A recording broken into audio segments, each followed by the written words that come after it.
At Food Revolution Network, our mission is healthy, ethical, and sustainable food for everyone who eats. We want kids to learn about healthy food in school. We want doctors to learn how nutrition impacts health in medical school. We want the routine use of antibiotics banned from factory farms. We want a world where everyone, regardless of their ethnic or economic background, has knowledge of and access to healthy food for their family. We want a world in which heart disease, cancer, Alzheimer's, obesity, and diabetes are rare, and in which vibrant health is the status quo. We're spreading the word and standing for change. And with every empowerment package purchased, we make a donation to Trees for the Future, enabling them to plant an organic fruit or nut tree in a low-income community. Join this movement and support this mission.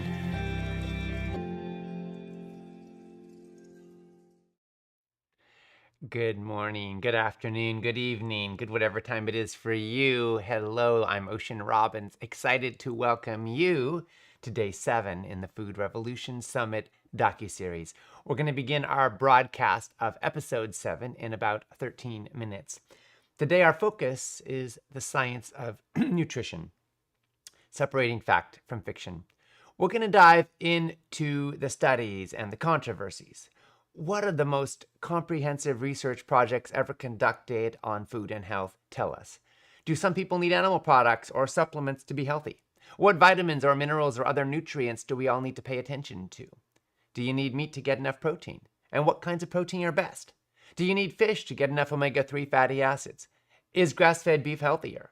In this episode, we're going to clear up confusion and we're going to get some evidence-based answers to burning questions. If you just joined us, we'll be starting Episode 7 in about 12 minutes. I'm Ocean Robbins, your host, and I'm thrilled to welcome you. As we move through this day, please post and share in the comments section on the broadcast page. Tell us your top takeaways, your aha moments, and what this all means in your life. Refresh the comments regularly so you can see the most recent ones that have been submitted. And you can also reply to others and like their posts and show the love. And I'd love to hear whatever questions are up for you, especially after today, because we're going to be covering a lot of science and answering a lot of questions. But if you've got some more, I'm here. Now, here's something I woke up thinking about this morning. Shouldn't all food be healthy? I mean, isn't having a health food section kind of a little bit like having a section of an auto showroom that's dedicated to cars that drive or non-exploding cars? I mean, if you think about it, isn't it a little bit crazy that finding health food in a typical convenience store or even in some supermarkets can be a little bit like looking for a needle in a haystack? But the good news is this is starting to change. And it's changing in no small part in response to the work and the food choices of all of us gathered here. Because consumer demand is shifting retailers' behavior and product manufacturers' behavior. It's even starting to shift some of what's being grown in our farms. More and more organic, more and more natural is becoming more and more accessible. So as we go through the day, I want to invite you to think about the power that we can have together, the power that we are having together. Maybe we're creating a tipping point. Here's the thing, as healthy food gets more accessible and more affordable, maybe in time that will increase demand, which will in turn create a positive feedback loop. And maybe we are just starting to bend the arc of history together towards health. It's possible. The way I think about it, Food 1.0 is about survival. If you can get enough calories to fill your belly, that's success. And for much of humanity, that is the central goal of food. But Food 2.0 is about commerce. It's about the buying and selling of goods. And it's brought us a huge range of texture and cuisine and taste and flavor from all over the planet. Unfortunately, it is morally bankrupt. And it's killing us. And it's killing our planet.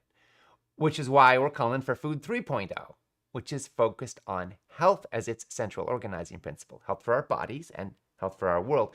And there are plenty of healthy profits in Food 3.0. It's just that they come from healthy food. So here we are, stepping into that, right? Thank you for being here. And as we go through the day, I invite you to regularly refresh the comments on the page and post your thoughts and reactions and feelings and engage with others and share your questions let's keep this going.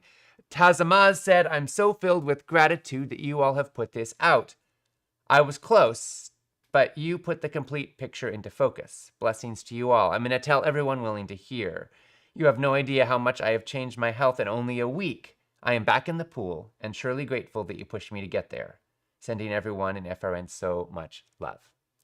Thank you, Tazamaz. We're so glad you're here. Welcome back in the pool. Welcome forward into the next chapter of your life. Angela said, good morning, everyone. The information you share has been very beneficial to me. I've been able to make wise and better decisions about my health and diet. Thank you very much. I love the recipes. I greatly appreciate your work and the details you share.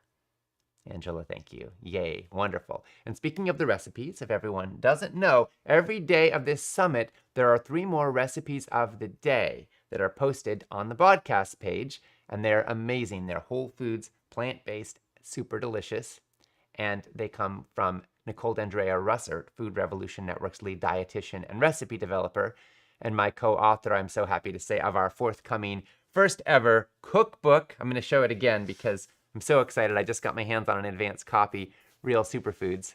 So excited about this. It's absolutely gorgeous. I just sat there last night looking at it and just being like, oh my gosh, what a beautiful book. Anyway, piece of art, also great for getting you eating healthy food. Angela, and it's available for pre-order if you want to get it early and be one of the first people to have it. It comes out October 31. Angela said, good morning, everyone. No, I said that one. Chris Capp said, thank you so much. I'm sharing this program with all my friends and family. And I just want to say to everybody watching, like, yes, that is beautiful. Please spread the word. As you get more healthy, as you grow into your healthier lifestyle, you can naturally become a beacon and inspiration to other people. And just think about the difference you can make in the lives of the people you love. They won't all listen, but maybe some will. Or maybe some will follow. Or maybe some will be inspired on their own health journey. You never know. You can't control anybody else. You can't force anybody else. But you can definitely embody and walk the talk and probably be an inspiration to others in that process. Lil said, affirmation of self-love and self-care. I think I'll make a pretty flyer and post it in my kitchen. I love that. We were talking a lot yesterday about self-love and self-care and honoring our precious selves. And the truth is that eating healthy food can be an act of self-love. It can be an act of kindness. I don't know about you, Lil, but for me, I tend to think of myself as a giver.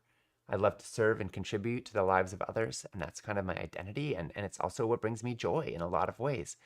But I also need to replenish myself and practice self-care and listen to my body, and you know, there's a balance there, right? And for those of us who get overextended, especially given all the need and all the pain and all the suffering that can be around us, it's easy to get caught in cycles of giving and lose that replenishment that an overflowing cup gives most bountifully. So self-care, self-love, self-respect, kindness towards self is such a powerful force to cultivate. And it can make you, by the way, able to give a lot more. So I love the idea of putting up a flyer in your kitchen. If you figure out what it's going to say, please feel free to let us know. I'd love to hear.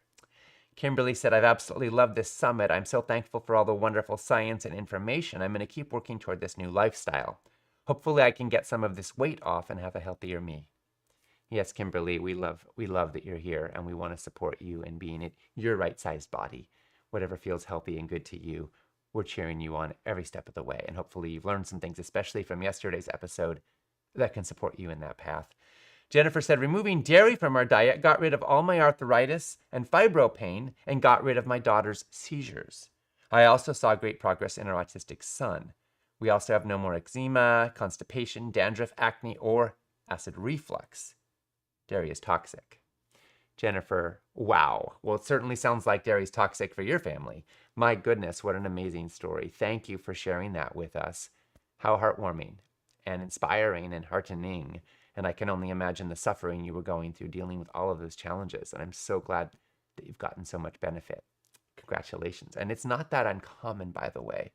A lot of folks find that going off animal dairy, cow dairy, is life-changing for them. So congratulations to you. And the good news is there are so many wonderful plant dairy products available now that are pretty wholesome and pretty nutritious and pretty tasty. And we can also make our own nut milks and plant cheeses and so forth too. Linda said, There I was, 5'4" and 210 pounds. I was obese, wearing a size 1X, about to move into a 2X and join the morbidly obese category. I couldn't understand it.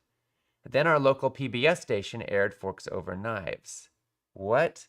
My body had been hijacked and I didn't even know it. I felt abused and violated. I'd lacked the needed knowledge, but that video gave me a beginning set of tools and a direction. Nutrition became my new hobby. I'm proud and blessed to say that I'm still 5'4", but I've lost 70 pounds. I unselfconsciously wear a size 10 bathing suit when I exercise in the neighborhood pool. Please accept my deep, heartfelt love, praise, and thanks for the influence on the new me. I will continue to perfect my efforts to achieve better nutrition. Thank you for everything you do to help us achieve a healthy lifestyle. Linda, that is such wonderful news. Thank you for sharing. Forks Over Knives is a fantastic film, and it's helped inspire many of the people in this summit on a healthier eating path. I'm so glad you're one of them. What a beautiful story. Thank you. Saren said, sadly, I've missed all but one so far of the presentations due to internet connectivity issues. Hopefully no more problems, and I'll be catching the remaining. It's such valuable information. I'm 73 and committed to a vegetarian life at 4 years old. Over the decades, I've been ridiculed, insulted, and bullied for eating rabbit food and called a weirdo. I was sad about that, but it didn't cause me to deviate from what I felt was the right path. When I started my healthy journey through life, information about health and diet wasn't so forthcoming. However, I studied whatever I came across and followed my commitment. Along the way, I've witnessed remarkable changes. Where once vegetarian options were limited or impossible to find, today I can find organic tofu and tempeh in my local supermarket. Yay to that. Once I was ridiculed in response to voicing information about a healthy diet. However, now I find so many people want information about dietary health and are grateful for quality information. That makes my heart sing. And I've gained better quality science-based knowledge, and the level of information I have to share with those I come across has become more extensive and thorough, and that makes my heart sing too. Thank you again, Ocean and team, so much. You're doing such a great thing. Saren, we're so glad you're here. Welcome. Sorry you missed the earlier episodes, but I'm glad you're here now. And thank you for that sharing and for a life lived as best you can in integrity with your values and your well-being. And yes, the world is changing in wonderful ways, and we're part of that. The food revolution is a real thing, folks, and we're all making it happen. And by the way, for anybody who wants to take it the next step and actually become an ambassador and a leader in this food revolution movement, you may want to check out Food Revolution Network's upcoming plant-based coaching workshop. It's going to be a live workshop coming up in a couple of weeks. If you go to certification.foodrevolution.org/workshop, again, that's certification.foodrevolution.org/workshop, you can find out all about it and sign up. It's going to be a 3-day free live event to learn how to bring plant-based coaching into the world. And we're going to go deep into nutrition, behavior change, and impact, and how you can be an ambassador for this movement. So for anybody who's wanting to take this further, that's a resource I want to make sure you know about. Maureen said, I love your energy and excitement about your new book. Congrats on the upcoming book release. Thanks, Maureen. I'm pretty excited about it too. If you just joined us, we're going to be starting episode 7 in the Food Revolution Summit docuseries in just a minute now. I'm Ocean Robbins, sharing some welcoming words. Angel said, I've learned so much this week. I've been fighting fibromyalgia for the last 10 years.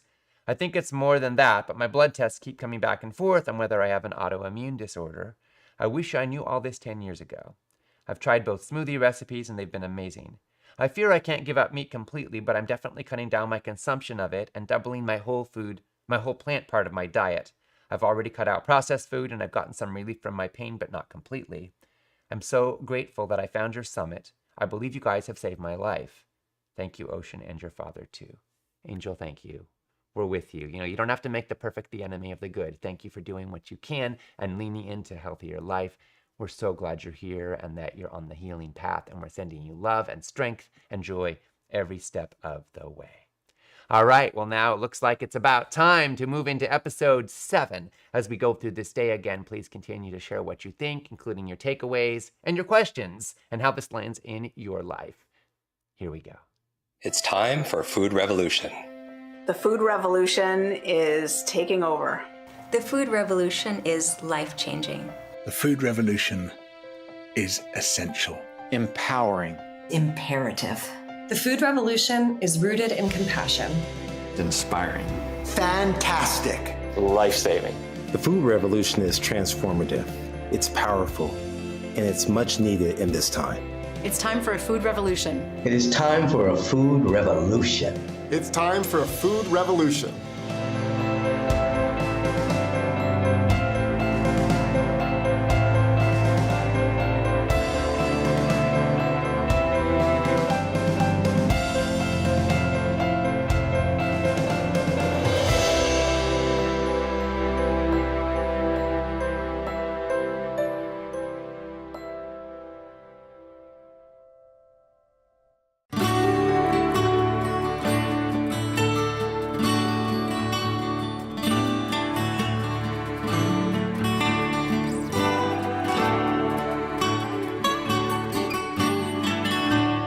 Welcome to episode 7. In this episode, we're going to look at the science of nutrition.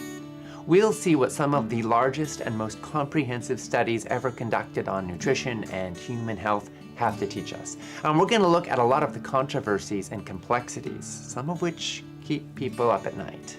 And we'll also look at the most common nutritional criticisms of a plant-based diet, so you can see for yourself what might be the most responsible way to feed yourself and to feed your loved ones.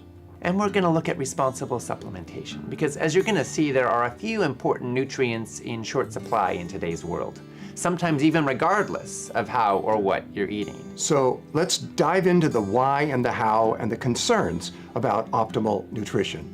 And let's start with the big picture and what we've learned from some of the most thorough studies on food and health that have ever been conducted.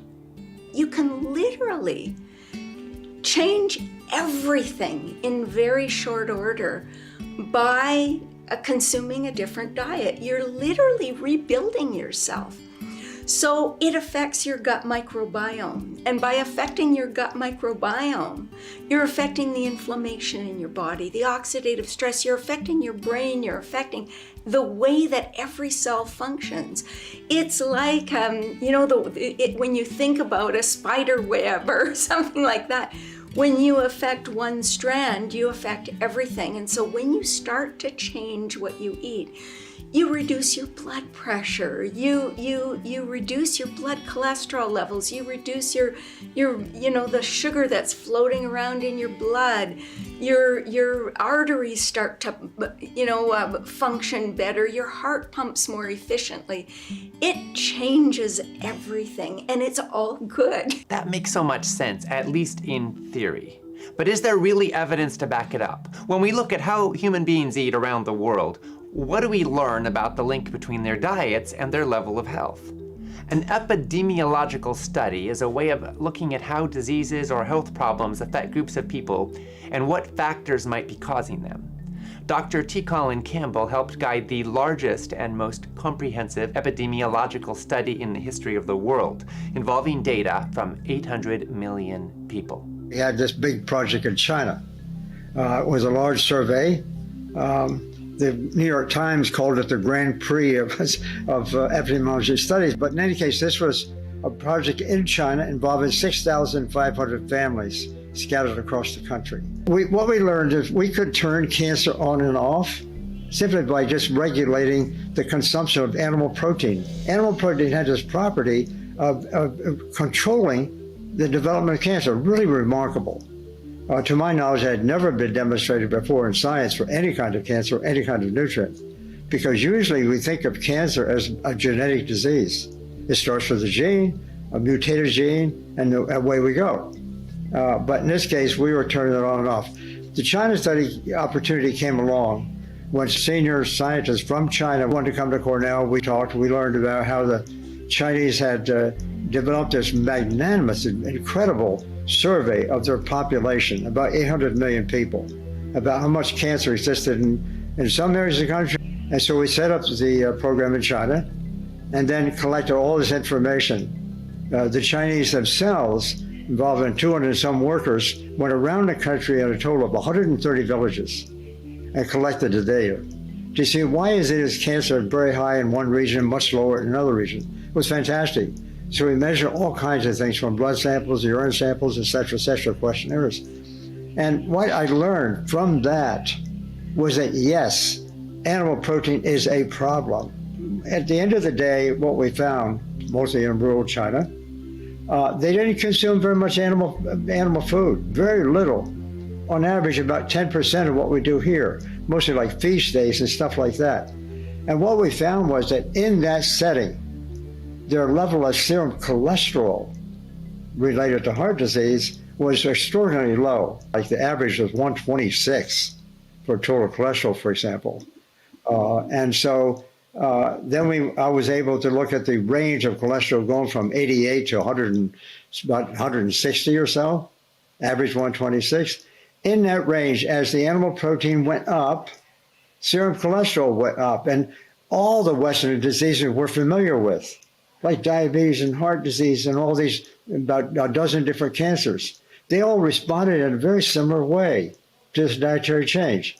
For me, that was really exciting, because animal protein-based diets, as animal food goes up, plant food goes down. So it's a combination. It's a combination of consuming more animal food and less plant food.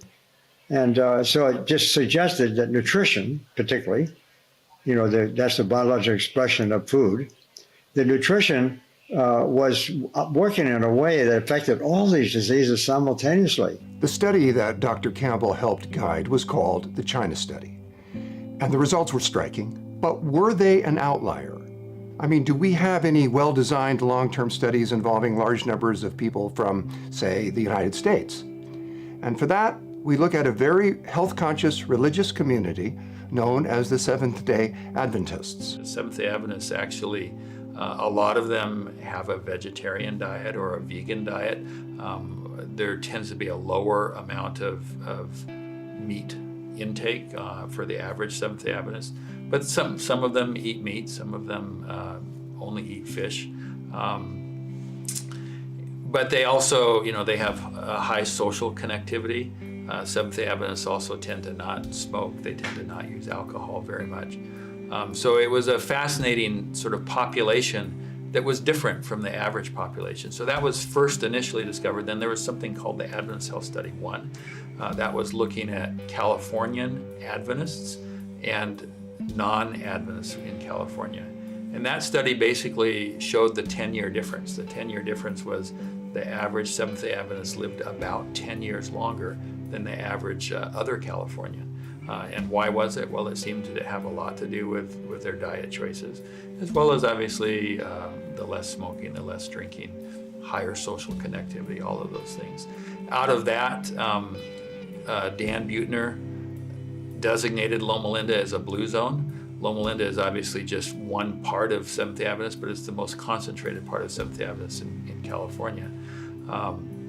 And then out of that also came Adventist Health Study that show that actually eating unprocessed food is as important or more important than eating plant-based foods. So the Adventist Health Study has shown that the average Adventist, especially what we know for sure is the average Adventist in California, lives about 10 years longer than the average Californian.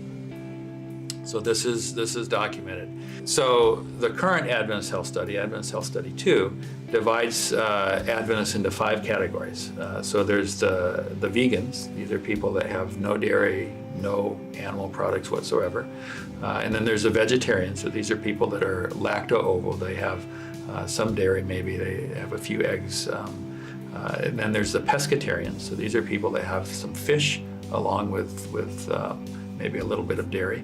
And then there's the what they call semi-vegetarians. These are people that have a little bit of meat, but not very often. And then there's the regular consumers. So these are people that eat sort of typical of what the average person eats in the U.S. Maybe a little healthier, but more typical. So those are the 5 categories. And they've now been studying these categories for long enough so they know which categories are doing better. The category that seems to do the best as far as most health parameters is actually the vegans. So the vegans actually do better than the vegetarians, do better than all the other categories. The pescatarians have done well as well. It seems like when they've sort of looked at it in more detail, the pescatarians are people who really take health seriously. So a lot of the vegetarians, there's a lot of sort of cultural vegetarianism within Adventists. So it's people that are sometimes eat quite a bit of cheese and some of these other things that actually aren't very healthy for you. But the vegans, I should say, and the pescatarians are the ones that seem to take health the most seriously, and they're the ones that get the better outcomes, lower heart disease, lower cancer rates. The China study and the Adventist health studies provide pretty convincing evidence that a lot of people can thrive best on a whole food diet that is high in plants.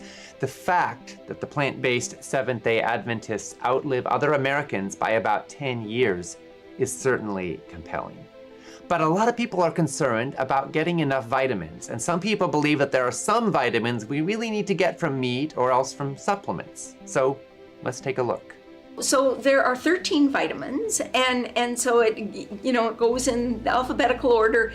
There's vitamin A, of course, and then there are 8 B vitamins. And the 8 B vitamins are a little confusing because there's vitamin B1, 2, 3, then B5, B6, B7, B9, B12, and you go, like, what happened to B4 and what happened to...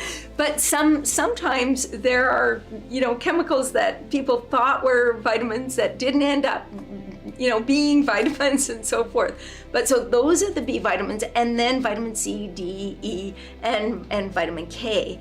And so they are generally divided between the sort of fat soluble and water soluble, and the water soluble are the B vitamins and vitamin C. Vitamin A in animal products comes in a little bit more absorbable form, and in plant foods it comes in the form of provitamin A carotenoids that have to be converted into the active form. And so we're looking at things like orange and yellow vegetables, green vegetables that are good sources of vitamin A, and we need to really be conscious of those, eating our sweet potatoes and carrots and so forth.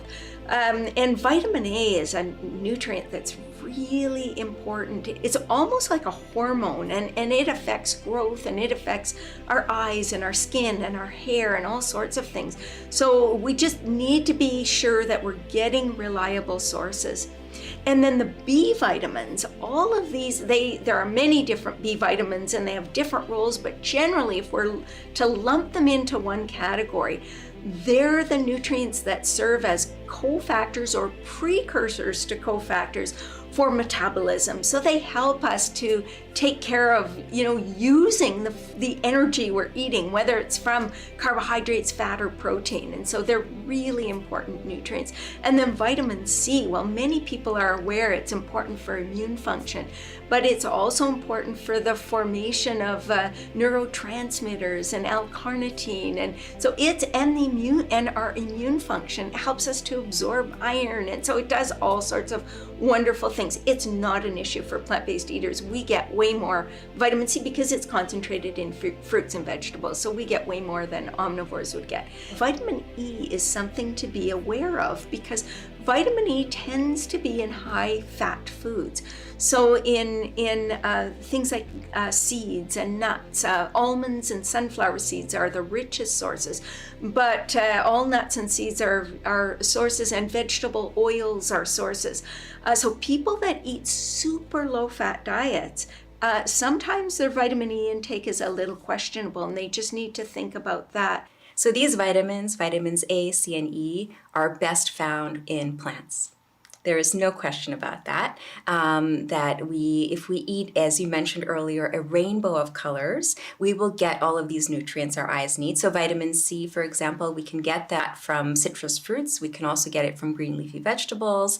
Vitamin E, a wonderful source of vitamin E is nuts, all kinds of nuts, from almonds, pistachios, walnuts, cashews. They all provide vitamin E. I particularly like pistachios for eye health because not only do pistachios provide vitamin E, but they're also a great source of lutein and zeaxanthin. That green color of pistachios is actually those pigments that our eyes need to stay healthy. Modern nutritional science really began with the discovery of vitamins early in the 20th century.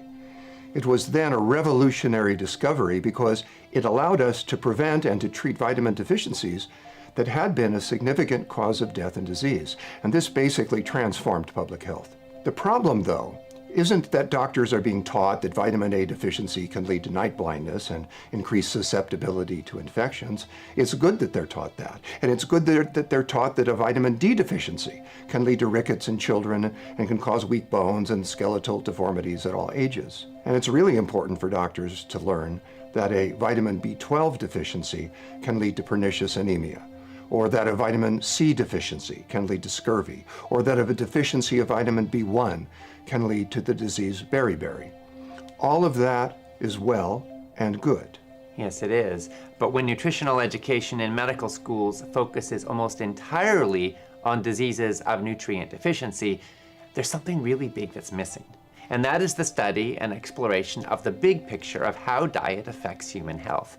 Now, we know there are hundreds of nutrients that come from plants, way beyond the vitamins and minerals that are listed on the nutrition facts panel on food packaging. These phytonutrients support our health in countless ways. Let's take a look at some of the top nutrient superstars. You know, in our plant-based diet paradigm, we always say food is information. And that information to a cell means getting the right amount of minerals and antioxidants and B vitamins and so on. So what can I get out of my food that's going to be healing and healthy for my body? My absolute favorite is broccoli. So when I think about broccoli, I think about sulforaphane. Sulforaphane helps with glutathione, an antioxidant, levels, which are good for the heart, good for the brain, has protection against cancer. So that's the first one that comes to mind. When I think of whole grains, I'm thinking about things like fiber, right, which lowers sugar and lower cholesterol. When I'm thinking about low glycemic fruits, I'm thinking about vitamin C, right? A perfect phytonutrient. Brewer's yeast, it covers a spectrum of phytonutrients. Lycopene is another phytochemical. It's largely found in tomatoes and mostly in the skin, but your other colorful red, orange, pink foods can have it, particularly pink guava actually takes the lycopene cake, but grapefruits, red peppers also have it.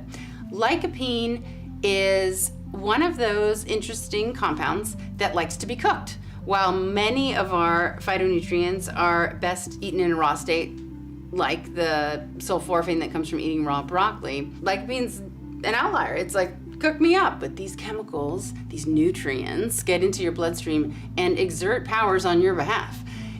One of the most powerful of them all is an isothiocyanate called sulforaphane, which is mostly found in your cruciferous family and is most predominantly found in broccoli and 100 times more sulforaphane in broccoli sprouts. And what these sulforaphanes do is seek out and destroy cancer cells. They decrease proliferation and metastases.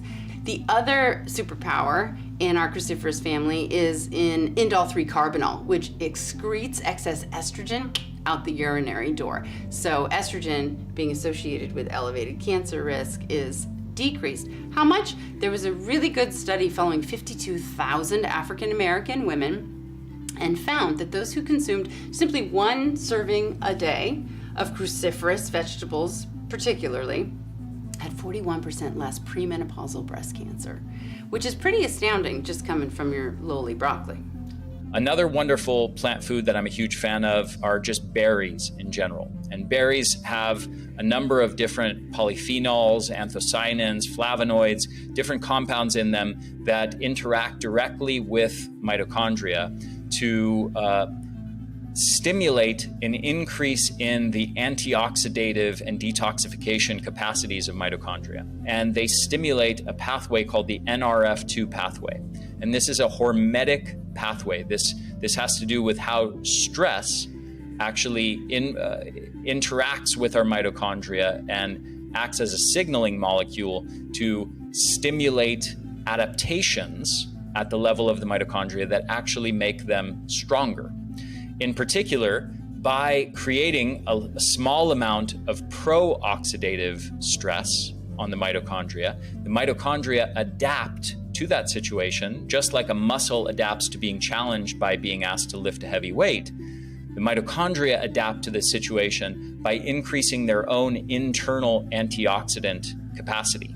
And by doing that, it translates into widespread increased resistance to a broad range of other stressors. So these compounds from berries and that we get from many other types of colorful plant foods act in this way as what are called xenohormetics. Xenohormetics with an X. They act in a similar way to exercise to transiently stress the mitochondria and stimulating adaptations that actually confer increased resilience and resistance to stress and actually protect the mitochondria from damage. While there are too many micronutrients to count, there are just a few macronutrients in food, and these are the things we need in large amounts. We've seen that the treatment of macronutrients in the medical mainstream has mostly been a debate about low carb versus low fat. But one limitation of that debate is that it doesn't have us talking nearly enough about the importance of fiber. Yes.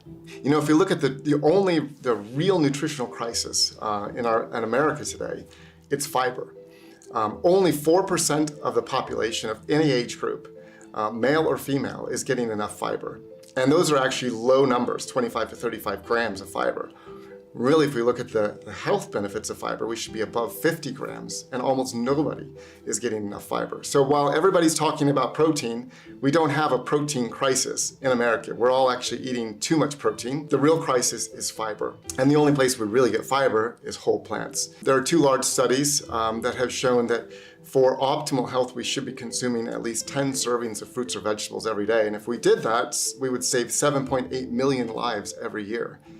But if we did that too, we would all be getting 50 to 70 to 80 grams of fiber, that's the robust aspect of nutrition that our bodies really need to feed our microbiome and to jumpstart our bodies, because that fiber comes with all of the nutrients that are packed that optimize every part of our system.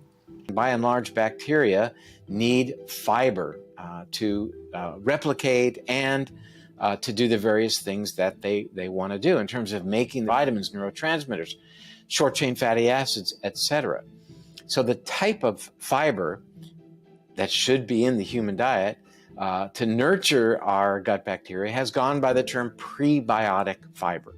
And that we find in various types of vegetables, for example, lots of prebiotic fiber in things like onions, garlic, leeks. There are a lot of foods that are really rich in prebiotic fiber, and among my most favorite include things like garlic, onions, leeks, the cruciferous vegetables, things like jicama. There are a lot of foods out there that have good levels of prebiotic fiber.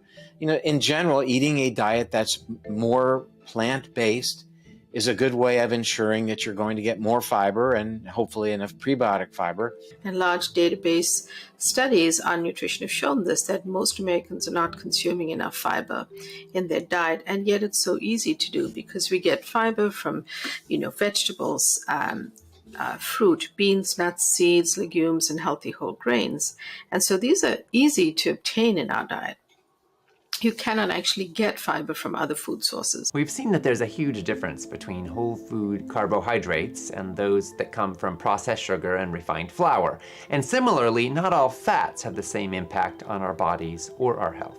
There is only one fat group we have to have for optimal health, and it's the omega-3 fatty acids, which ultimately we call EPA and DHA. We have no ability as humans to make them.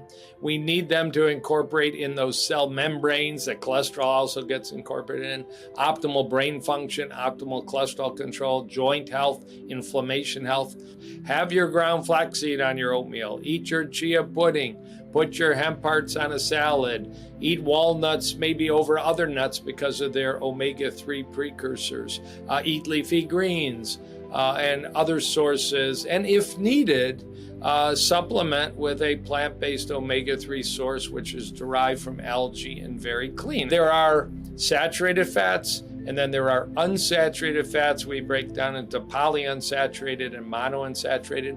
As the science has shown since the 1950s, a high content of saturated fats, which you won't be able to taste or see, but you can read on the label, and you know it's going to be concentrated in foods from an animal source like cheeses and egg yolks and red meats and white meats and pork and poultry and even fish, although there's controversy about the health inputs of fish in a human diet. They will always bring with them the saturated fat that's in fish flesh. It may vary species to species, but the general teaching is eat fatty fish. Well, that's going to be potentially a higher source of the saturated fat that they carry along as baggage. So we don't recommend in my clinic fish consumption. So you want to reduce your saturated fat. The amount of fat in the diet in a group of heart patients that's optimal, even if on a whole food plant-based diet, has some different viewpoints.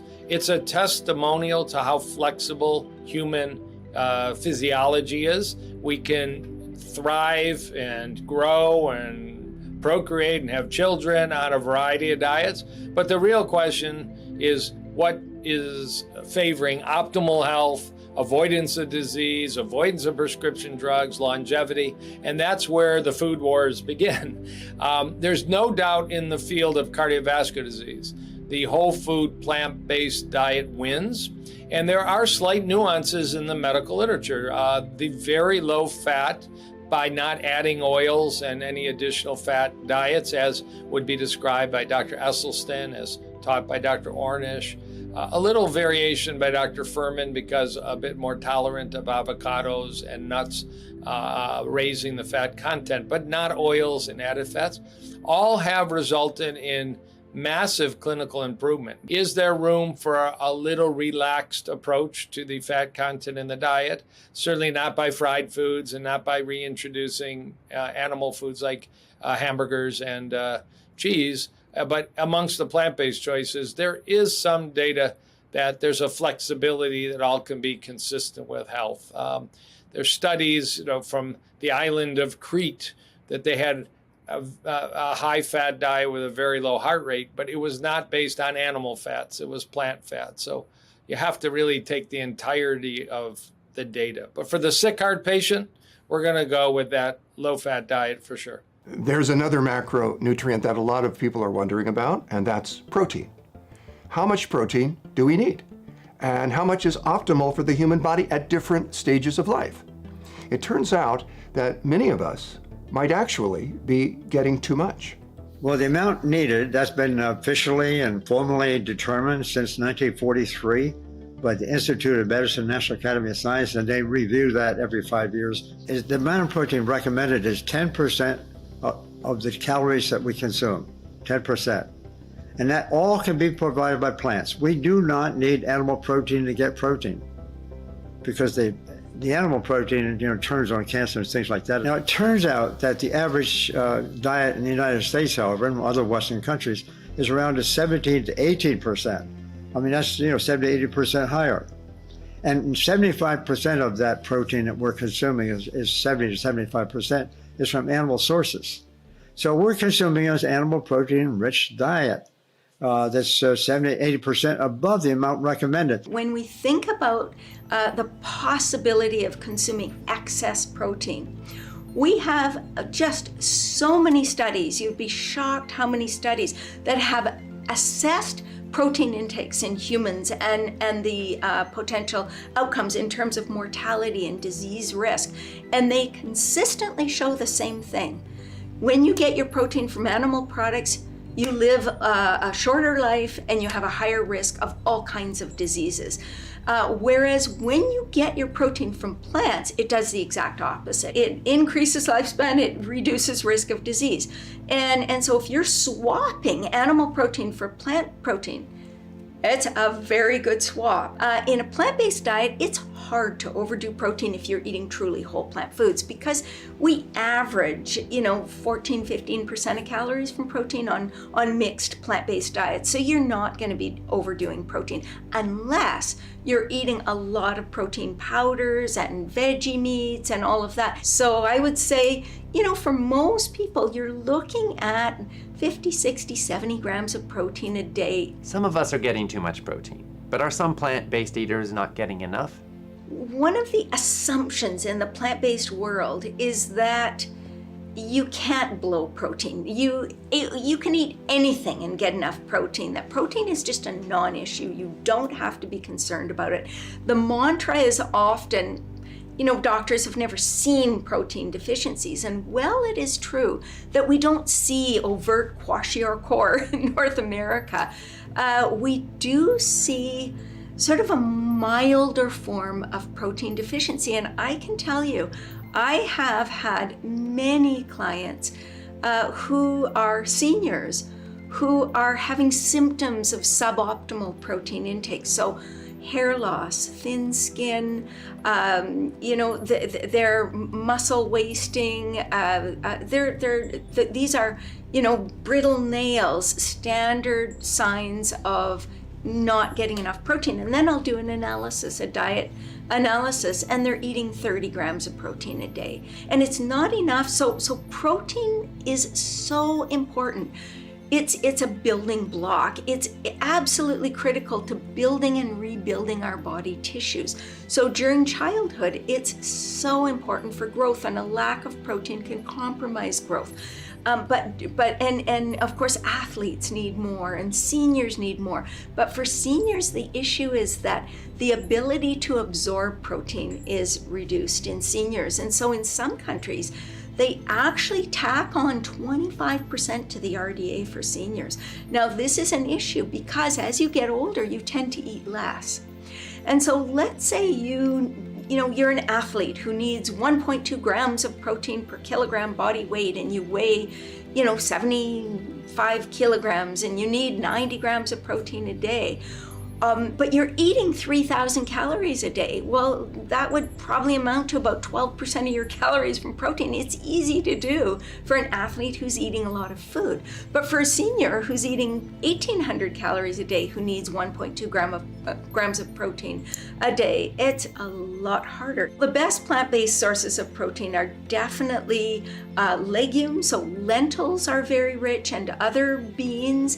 And then, of course, some of the seeds. Now, when people think about nuts and seeds, there is a difference. So seeds tend to be more concentrated in protein, and especially hemp seeds and pumpkin seeds. They're, the protein superstars of the seed family, and all seeds tend to be a little higher in protein than nuts, but nuts are another source as well. So those are the key sources. And then, of course, there are all the, veggie meats that are very rich in protein. So, and even seitan, which is a wheat meat, is fairly high in protein as well. But any of the soy-based, things like tofu or soy meats are very high protein foods. When we're consuming foods containing that protein, these are plants obviously, when we're consuming those plants, they're loaded with all kinds of good things. Antioxidants and complex carbohydrates and vitamins and minerals, etc. And so when we consume plants, we're getting a good protein that's not turning on cancer, not elevating blood cholesterol, for example. If you venture out into social media, you'll quickly see that there are a lot of different diets that are being promoted as optimal. One of the most popular pathways over the past decade has been the ketogenic diet, which is an exceedingly low carbohydrate diet that's very high in fat and typically also high in protein. Now, people who go keto usually do it to lose weight or to reverse type 2 diabetes. What does the evidence say? Does it work for either of these goals? And if it does, how does it affect our health and our longevity? The ketogenic diet remains popular, remains discussed in mainstream media, social media, and to a lesser extent in authentic medical research. There's one unique setting of refractory seizures where there's data going back almost 100 years that certain people that aren't responsive to medication do respond by adopting a low-carb, high-fat, usually animal-based diet, and that's a very small slice of the entire world. But for the rest of us, I mean, I'm a student of reading medical literature, and I'm looking all the time at the National Library of Medicine and putting in plant-based diet, cardiovascular disease. Boom, boom, boom, new data, new data, new data. In the last few months, vegetarian diets dropping death from heart disease by 15%, vegan diets dropping heart attack rates by 21% over a non-vegan diet. And that was in a study of 884,000 people. There's no doubt you can lose weight with a ketogenic, low-carb, high-fat diet. And it might provide some satiety, and it might allow you just to eat a low-calorie diet. You're going to lose weight. You can take chemotherapy and lose weight. You can have a terrible viral illness and lose weight. The ultimate question is, in 10 years, what's the health going to be? And a lot of people are interested in the ketogenic diet for stabilizing and partially or more dramatically reversing type 2 diabetes, which is a growing epidemic of prediabetes and diabetes. Some people say 50% of the American population in the next 8 years will qualify for those diagnoses. The real root cause, as we understand it, is why do people have type 2 diabetes and why do they have prediabetes? And the latest and most convincing research is there's a breakdown in the insulin sensitivity system because of multiple fat droplets that accumulate in liver cells and muscle cells. A keto diet can be different things. And if you're doing it with animal products, it was an 18% increase in mortality. If you were doing it with plants, it was an 18% decrease in mortality. The whole idea of the keto diet is to stop eating refined carbohydrates. That should be really good for you. That should improve your blood sugar. But if you do it with animals, that is, to be very, very blunt, to do it with the carcass of a decaying flesh of an animal, that creates inflammation. It increases your LDL cholesterol. And there are people who actually go on a keto diet, eating nothing but saturated fat, and meat, and they actually can triple their LDL cholesterol. What about chicken? Lots of people think of it as a healthy meat. Are they right? Or can chicken also contribute to chronic disease? Comparing chicken and poultry to beef or pork, you're going to be a little better off with chicken and poultry. But chicken and poultry also are high in fat. Chicken and poultry, if you look at saturated fat, which is the worst type of fat, and you look at the greatest sources of saturated fat in the typical US diet, chicken and poultry actually lead red meat as far as being a source of saturated fat. And the reason that is because most people think, oh, chicken and poultry, chicken and turkey, that's actually fine, there's no problem. So I'm gonna have that every day because I like meat and I'm gonna have it every day. Well, guess what? If you have that every day, you're in trouble. Just like if you have red meat. I mean, red meat is worse, but you can overdo chicken and poultry absolutely as well. You know, if you're somebody who needs to kind of do a gradual change in terms of shift towards here, then okay, eat a little bit of poultry in transition. But the goal is to get here. And I think that that's sort of the key, is that if you need to sort of use some transitional foods, I tend to be somebody who believes that it's okay. I mean, I see patients every day and I hear everybody, what they're going through. So, you know, I don't let perfection be the enemy of good. So interesting when we look at the statistics today that red meat is declining, and much of that is probably due to education. You know, the World Health Organization classified red meat as a class 2A carcinogen, where there's probable evidence and association that red meat causes cancer, and that messaging has really gone out through the airwaves, and people are reducing red meat for their health. But the counter messaging that chicken is good for you has led to a doubling of the consumption of chicken. In fact, there's like 30 chickens for every 10 people, and that number continues to go up. There's a large study from Northwestern and Cornell that found that eating chicken just twice a week dramatically increased your risk of heart disease. And when we really look at the packaging of protein, we see that, you know, chicken comes with many of the molecules that continue to cause inflammation and harm the body. New 5-GC, heterocyclic amines, some of the heme iron, endotoxins, so many things that are in the fabric of the protein that damage the body. And so The other component of this that's detrimental is the production of chickens. That as we're expanding this to billions and billions of chickens around the world, it is depleting natural resources, it is impacting biodiversity, it is contaminating water sources.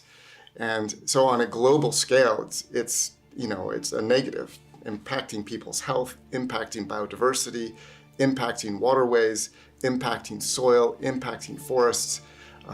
It's leading to disease at every level. These animals are fed antibiotics in large amounts in the grains because they get infections. They're all so cooped together so tightly. They get growth-promoting chemicals. Little girls in Puerto Rico are developing breasts at age 4 from the chickens and the eggs they were eating. So it's an estrogenic food. It's a high-fat food. And even if it was lower in fat, that means the relative concentration of protein is higher. Well, high protein foods are injurious to the kidneys. And when you eat a high protein meal, chicken breast, etc., as all those amino acids in the chicken muscle hit your liver, the liver responds. The liver thinks, all these amino acid building blocks, let's build something. And it responds by putting out a surge of this substance called IGF-1, insulin-like growth factor 1. If you're a grown woman with an early breast cancer, or you're a guy with a big prostate with some malignant cells in there, the last thing you want is a diet high in protein that cranks up your IGF-1 level. It's like throwing gasoline on a fire. And yet that lady who wants to eat healthy, chicken's healthy for me, not realizing eating all that chicken is cranking up probably both her estrogen level and her IGF-1 level, both of which will foster the growth of that early cancer in her breast. So it's time to let the chickens out of the coop there, as far as I'm concerned. They've suffered enough, so have we all. How about grass-fed beef? I actually have heard that everything I was saying about animal products was not true because it doesn't apply to grass-fed beef. I tried to look up the literature to see if there was any substantial basis for that, because at face value, it's still greenhouse gases. It's still, taking a sentient being and putting it through something that none of us would want to go through. But on the human health side, we're talking about cholesterol, saturated fat, in any degree. We're talking about the development of TMAO, trimethylamine N oxide, in the GI tract when you eat red meat. And depending on how that meat is processed, it could actually increase, that is processed red meat, increases cancer, heart disease, heart failure, and all of the animal protein tends to increase chronic kidney disease and put people on dialysis. So with all that literature, I wouldn't trust that somehow grass feeding them instead of, having some big, agribusiness feeding the cows is going to make a difference, except the antibiotics. That part is really true. And the antibiotic resistance that we're facing in this country and around the world is getting worse. And having the big agribusiness using a lot of antibiotics to try to keep their stock alive until they can get them to market is really a bad practice. And I understand that they improve their profits, but these multiply resistant strains of bacteria, that's a real problem that I'm hoping that people will come to good sense and not use antibiotics. I would hope for that too. But the business model of factory farms is to cram as many animals into a building or feedlot as possible, and under these conditions, an infectious disease can spread like wildfire, killing an entire flock or an entire herd. So until we stop giving subsidies for cheap industrialized meat, I'm afraid we will continue on a road leading to a time, perhaps soon, that our antibiotics can no longer protect us. And in this sense, grass-fed and pasture-raised animal products have some advantages, particularly when they're produced organically without the use of antibiotics. But as to whether they provide any reduction in the negative health effects to the consumer or public health, aside from that, well, the jury seems to be still out. Yes. And meanwhile, the dairy industry has done a phenomenal job marketing cow's milk as a health food. They got the US government to proclaim dairy as one of the 4 food groups back in the 1950s, and today it's still represented on the nutritional guidelines known as MyPlate. But is that pride of place supported by the science? Do we need dairy to be healthy? What we do know about it is that when you replace dairy with a plant-based source, you make people better. And that means in terms of their cancer risk and in terms of their heart disease risk. We know that there's IGF-1 production, which has been associated with cancer. We know that, so we've seen that it's inflammatory. The thing that people say is, well, I need to have dairy because it makes my bones get strong. And I think that that's the disconnect. So remember that, yes, it's inflammatory. Yes, it makes your cholesterol go up. Absolutely. Yes, it's high in sugar. Yes, it makes IGF-1, which is associated with more malignancy. And so, yes, that's true. So those are all these things that we know about dairy that are bad about it. So then why do people continue to drink it or eat it? Because milk does your body good, pass it on, right? So we've been brainwashed into believing that dairy is so good for you. And so the problem is that we've been told that we need that dairy or cow's milk to get our bones to be strong. So I often remind people the couple things. If you look at the countries that have the most dairy, like America, the UK, Australia, Sweden, we actually consume the most dairy of anybody in the entire world. And we actually also have the highest fracture rates. So if bones are supposed to be so much stronger because we have so much calcium, then why are our fracture rates higher? In fact, the fracture rates in countries like India and Peru, and many of the Native American and Native cultures where they have zero dairy, they don't have fractures. So, it's not as simple as that. Obviously, their diets are different. The amount of activity they do is different. So, but you can't say that I need to have this cow's milk because it's going to make my bones strong. And the other thing is that I always tell people to remember is that dairy, so bone formation is based on three things. You need calcium, you need vitamin D, and you need vitamin K. And what about calcium? Do we need dairy products to get enough? Calcium is a nutrient that people have traditionally thought of dairy products as being the calcium source. And of course, mammals produce milk that are, that's high in calcium, whether it's a cow with 300 milligrams of calcium per cup or a moose with 600 milligrams of calcium per cup. We all, including humans, produce milk that's a good source of calcium.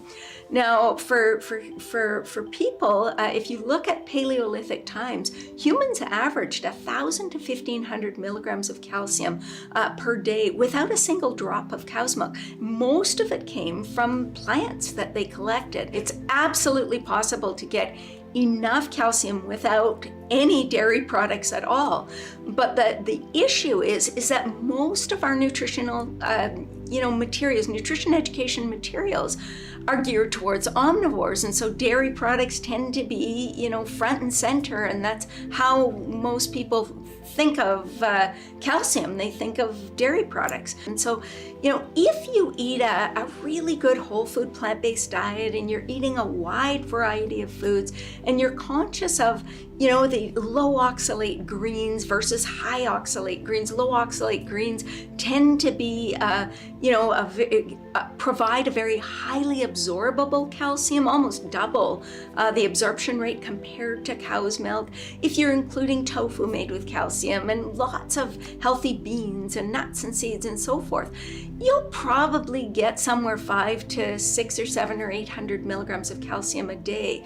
But if you add just one calcium fortified non-dairy beverage, you're adding 300 to 450 milligrams of calcium in a cup, and that will get you over the top. So people know the RDA for calcium in North America is 700 milligrams for children, for young 1 to 3 year olds. It's 1,000 for 4 to 8 year olds. It's 1,300 for 9 to 18 year olds. And then it's 1,000 for adults, women up to age of 50, men up to age of 70, and then 1,200 for women over 50 and men over 70. And so it's a lot. It's actually a lot more than many other countries. So in the UK, the RDA is almost half what the RDA in North America is. But all that having been said, we still want to strive for the RDA because it's important for bone health. And get there. Calcium-rich plant foods plus a little bit of fortified non-dairy beverage or some tofu made with calcium. The plant sources of calcium, gosh, there's so many. So kale, tofu, sesame seeds, chia seeds, alfalfa, Brussels sprouts.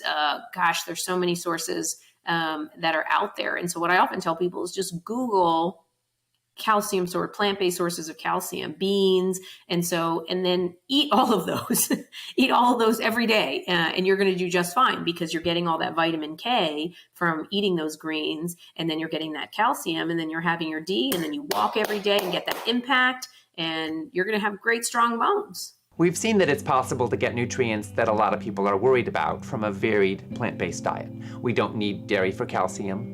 Leafy greens and other sources provide an abundance of it. We don't need meat for protein. Many plants are rich sources, and many of us might actually be getting too much protein. But that doesn't mean that if you're eating a whole food plant-based diet, you're all set and there's nothing more you need to know. Because there are still nutrients that require a little extra attention, even for super healthy eaters. So let's find out about optimizing your nutrition to cover all the bases. I think if you ate a perfect, clean diet, that you'll need a lot fewer supplements. I just don't know anybody that eats a perfect, clean diet. And so I think a basic multiple vitamin, omega-3 supplement, know and optimize your vitamin D level is something everybody should do.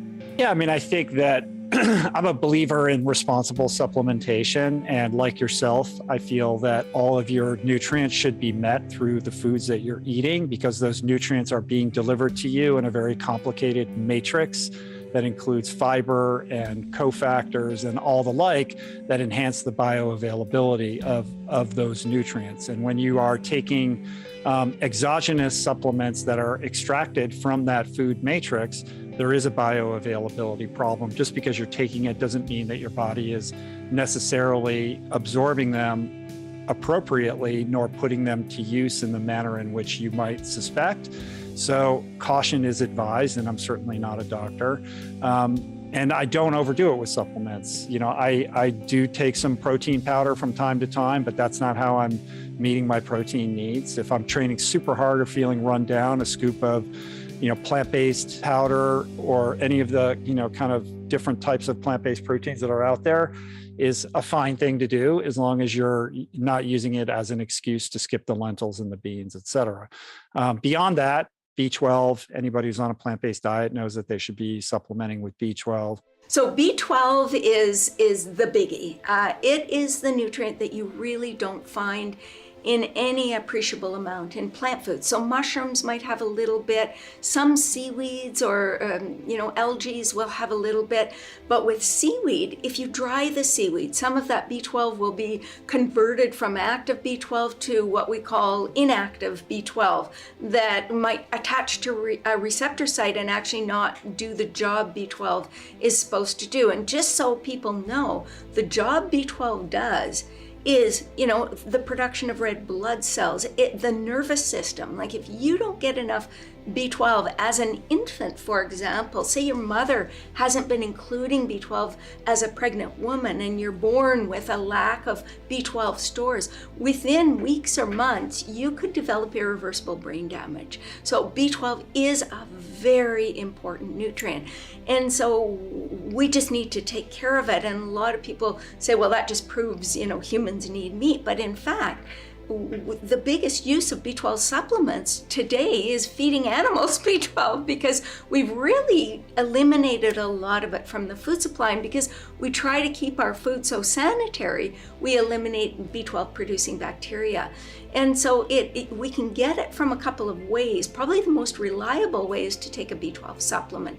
And you're looking at for an adult 1,000 micrograms 2 or 3 times a week, and for a younger child, somewhere 250 to 750 micrograms 2 to 3 times a week. Or you can do a daily supplement, Or you can do a little bit of a combination. You can do some fortified foods, and like, a nutritional yeast that's fortified with B12, cereals that are fortified with B12, non-dairy milks that are fortified with B12, and get enough from that. But even if you do that, it wouldn't be a bad idea to take a supplement, say once a week, just to be on the safe side. What about vitamin D? It's a hormone that our bodies make in response to sunlight, but most of us spend a lot of time indoors and wearing clothes. Should we consider a supplement? So you often need to supplement for vitamin D, but if you can spend 20 minutes in the sun, especially if you're lower than the Mason-Dixon line, you'll probably be okay in getting enough vitamin D, but most of us unfortunately cannot. And then vitamin K, which comes from plants. And so you need those things to build bone. So often people are vitamin D deficient and they don't realize, and often that needs to be replenished. So then we look to diet and say, well, where is vitamin D in the diet? Well, it is in mushrooms that have been exposed to sunlight. But generally, most people get their vitamin D from milk that's been fortified with vitamin D, whether it's dairy or non-dairy. They get it from fish. They get it, from a little bit from eggs. So those are the kinds of foods. And of course, in a completely plant-based diet, a lot of those foods are excluded, and so we have to rely more on the fortified non-dairy milks and maybe mushrooms. But again, when you go to the grocery store, you don't know if those mushrooms have been exposed to the light. So I think most people are wise to get a vitamin D supplement. And so for children up to the age 2, it is recommended across the board 400 IUs from birth. And that's standard practice. For young children, 600 IUs. For adults, most experts recommend 1,000 to 2,000 IUs, and it might be even higher for seniors. And so depending if they get their levels checked and see where they need to go, but some people may need as much as 4,000 IUs a day. So it is one of those nutrients that we need to have on our radar for sure. So with vitamin D deficiency, what we see are people who have impaired absorption or decreased intake, and we can see that in the elderly, or people with GI disease. We see people with decreased exposure to UV light, so certainly people who are hospitalized or institutionalized, or some of my patients who have a lot of skin cancer and they go on really strict sun avoidance programs, they should be checked for vitamin D deficiency and likely supplemented. Also, kidney and liver disease patients who are not able to make vitamin D adequately or the precursors for vitamin D adequately. And then we also see increased breakdown, especially with certain medications. Some even very common medications like spironolactone or nifedipine, which are commonly used to treat blood pressure, can actually increase the degradation of vitamin D in the body. So those are some populations that we do want to look more carefully at. I think when we're talking about sun exposure for vitamin D, two distinctions I want to make. One is that tanning beds, they're UVA. That doesn't give you the UVB. So we aren't making vitamin D from tanning bed exposure. And so that's a myth that people should go into a tanning bed to get their vitamin D in the wintertime. It just won't happen. And there's significant increased risks of skin cancer with tanning bed exposure. A mineral that some people are concerned about is zinc. What is it that's important for us to know about zinc? When most people think of zinc, if they know anything about nutrition, they think right away about the immune system, they think about wound healing, and those are very important roles that zinc plays in the body. But zinc is actually, a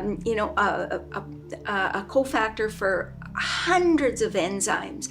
And it's extremely important for, protein metabolism and the production of DNA and even for growth and reproduction. So, for example, if children don't get enough zinc, it can compromise their growth, which is, really a big concern. And so one of the things is that with zinc is that it is in a lot of plant foods, but it is more absorbable from animal products or lower fiber foods, and phytates interfere with the absorption of zinc.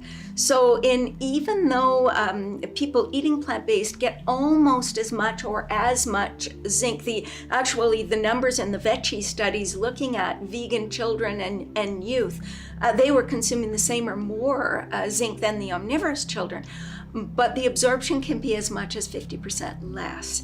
And so it just becomes, should we supplement? What should we do? And I think the big things to recognize are that zinc is most concentrated in plant foods in legumes.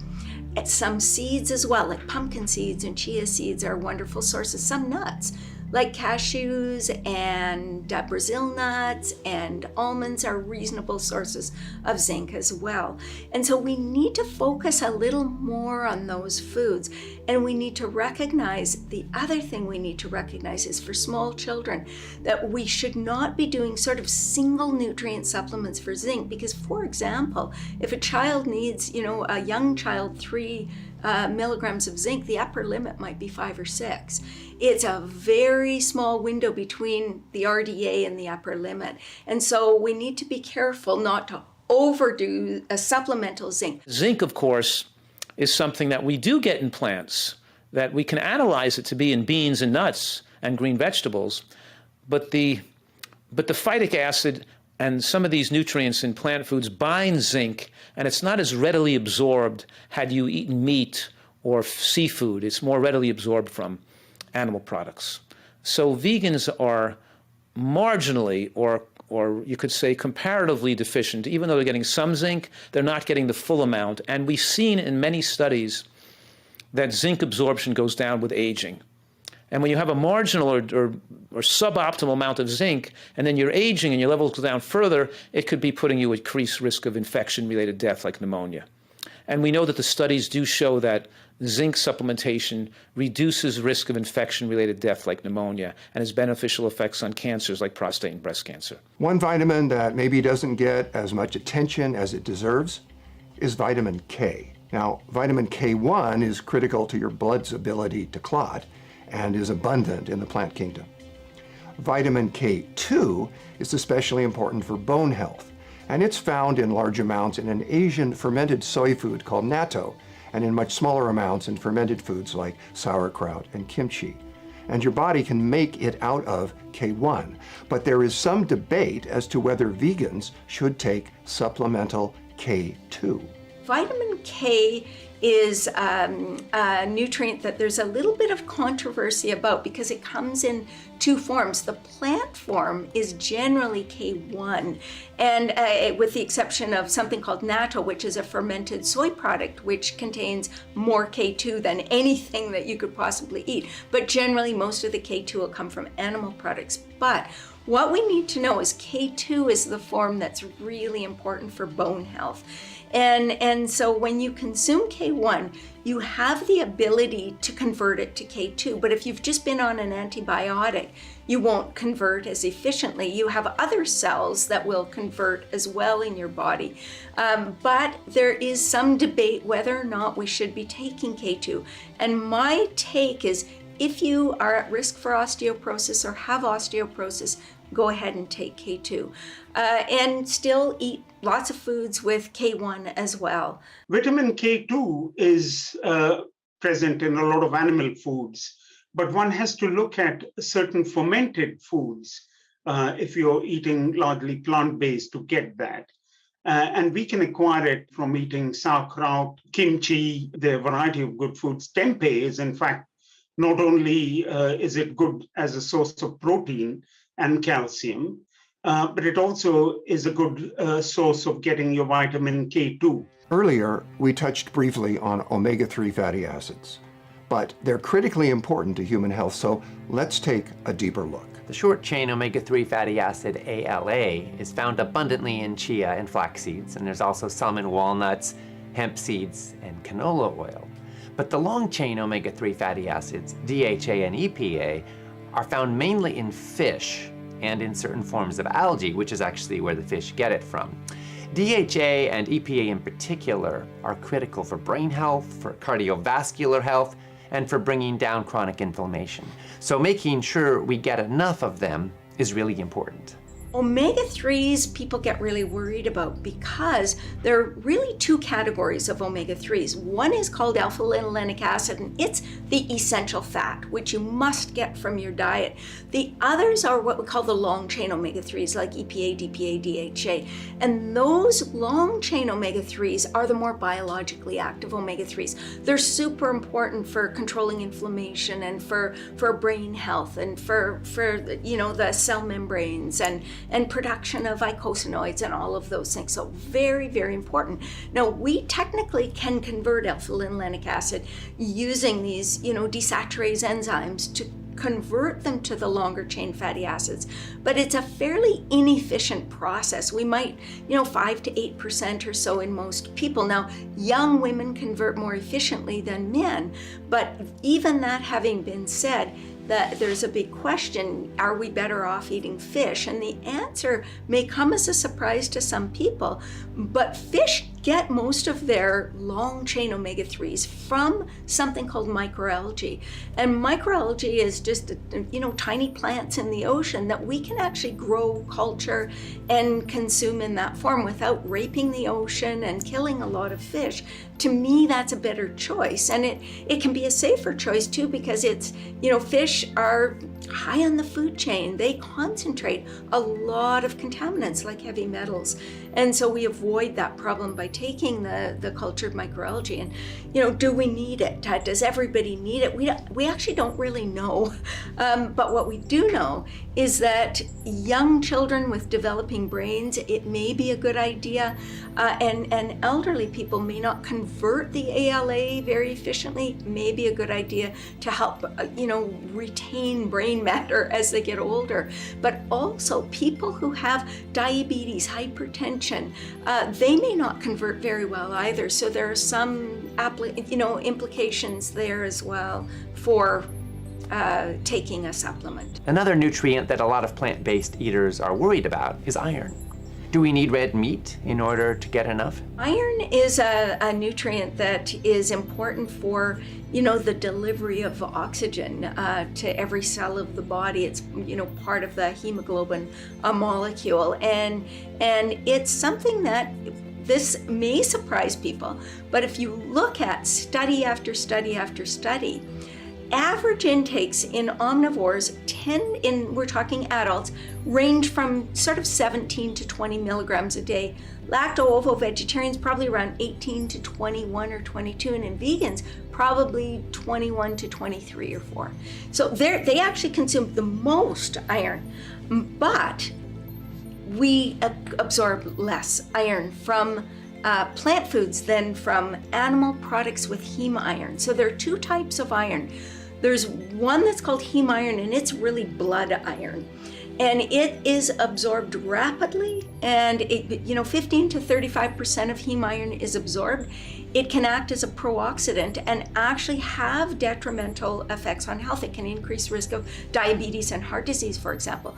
Whereas non-heme iron, what's really interesting is we only absorb 1 to maybe 23%, but our rate of absorption increases as our iron status decreases. So we compensate by absorbing more. And certainly the other thing is a lot of the forms of iron in plant foods we absorb, in this sort of slow manner as we need it, and it prevents sort of excess iron buildup.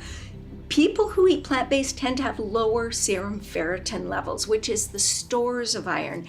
And that actually also, if they're still within the normal range, probably is an advantage because high levels of serum ferritin are associated with increased risk of disease. So the things to know about iron are, number one, you want to eat a variety of plant foods. You want to eat iron-rich foods like legumes, nuts, and seeds, and all of the foods that are good sources of iron. And then you also want to be ensuring that you don't overdo phytates. So don't be sprinkling bran over all your food because that dramatically reduces by up to 90% the absorption of iron from your foods. You do want to be eating vitamin C with your meals. So, having vitamin C rich fruits and vegetables, Eating, things like carotenoid-rich foods, garlic and onions, and certain spices like ginger and turmeric can all help with the absorption of iron. So those you do want to do. So leafy greens are great sources, especially spinach. We all know of Popeye. And combining that with tomatoes can be a really great way to get that vitamin C powerhouse in there. The beans and legumes are also really rich sources of iron as well, and that packs with it the protein and the fiber that's really good for people, combining that again with those sources of vitamin C. And also, cooking in a cast iron pan, that's one way that we can increase our iron levels. The iron that's found in plants is different from the iron that's found in meat. So when we talk about iron deficiency or excess, we have to account for that difference. Heme iron is present more in meats, in red meats. It's the type of iron that's more easily absorbed. People thought that maybe the heme iron was associated with cancer and heart attacks because red meat's associated with cancer and heart attacks. And since you get more heme iron means you had more red meat, and maybe it's the other factors in red meat that are increasing risk. But then over the years, we learned that heme iron can be turned into N-nitroso compounds in the gut, increasing risk of colon cancer. And you know how we're avoiding processed meats because of N-nitroso and nitrosamine compounds, because like luncheon meats and hot dogs and bacon and pastrami and bologna increase risk of cancer. Well, we're getting the heme iron forms those same abnormal compounds endogenously inside the body. They form more of those compounds that are more negative. When I was growing up, we all thought, ooh, red meat, got lots of iron in there, and makes you big and strong, because more iron means more blood, and more blood going through your muscles, He-Man. Well, it's turned out not so simple. In fact, like so many things, turns out to be just the opposite case there. What's the issue? Well, you mentioned heme iron versus non-heme iron. What's that? Heme iron is what's in animal blood, in animal flesh. It's what makes red meat red. And the iron atom is surrounded by an organic molecule that makes it really easy to absorb. And when you eat red meat, all that heme iron piles into your bone marrow, into your bloodstream. And the problem is the body can't help it. It can't keep that iron out. Even if your iron stores are full of iron, that heme iron barges right in. I'm coming in whether you like it or not. And as a result, you wind up with a condition called iron overload. And this is not a good thing. We can't, humans, with the exception of menstruating females, we can't get rid of iron. Us guys, we can't get rid of it. And postmenopausal women can't get rid of iron. You wind up with iron overload.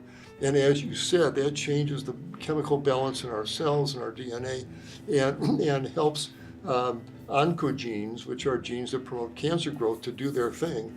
And people who eat lots of iron-containing foods have a higher risk of stomach cancers, colon cancers, etc.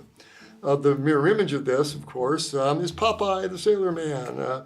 We saw Popeye when he needed extra strength. What did he do? He opened a can of spinach and guzzled that down for a good reason. It turns out there's iron in dark green leafy vegetables and other foods, and does the same wonderful things as far as helping us make new blood. But we have the ability, the lining of the intestine, to keep non-heme iron out. And so if your iron stores are all full and you eat spinach, nope, no room at the end, and the iron doesn't barge its way in. And so people who eat plant-based irons don't run the risk of iron overload. And green leafy vegetables aren't the only source of plant-based iron. Apologies to Popeye. But nuts, seeds, legumes all have iron. And dried fruits, right? Apricots, raisins, prunes, they all have iron in it. So the idea that you're going to get iron deficiency anemia if you're a vegetarian just simply isn't true. Ask Popeye, ask any gorilla. Iron deficiency simply isn't a problem. And as you implied in your question, it's a much safer form of iron. What about iodine? iodine is definitely something that people who are eating more plant predominant or plant exclusive diets need to have on their radar. Iodine levels in soils will impact your intake, of course, and so there are some places in the world that don't have much iodine in their soil, and they tend to have higher rates of iodine deficiency. But iodine is really important for the formation of our thyroid hormones, and that controls metabolism. It has an impact on, a lot of enzymes and generally on health. And the one thing that a lot of people don't realize is iodine deficiency is the number one cause of preventable brain damage in the world. So severe iodine deficiency can have catastrophic consequences for babies. Now, a mild iodine deficiency can actually result in a reduction of IQ of 10 to 15 points in a child, which can affect the ability to learn. And so we really do want to make sure we get a reliable source of iodine. And so what are reliable sources? Well, certainly iodized salt is a reliable source, and a lot of people who are plant-based whole foods are trying to reduce salt and often pick the natural sea salt and so forth, and they are not sources of iodine. The other sources are things like milk and fish, and eggs have a little bit.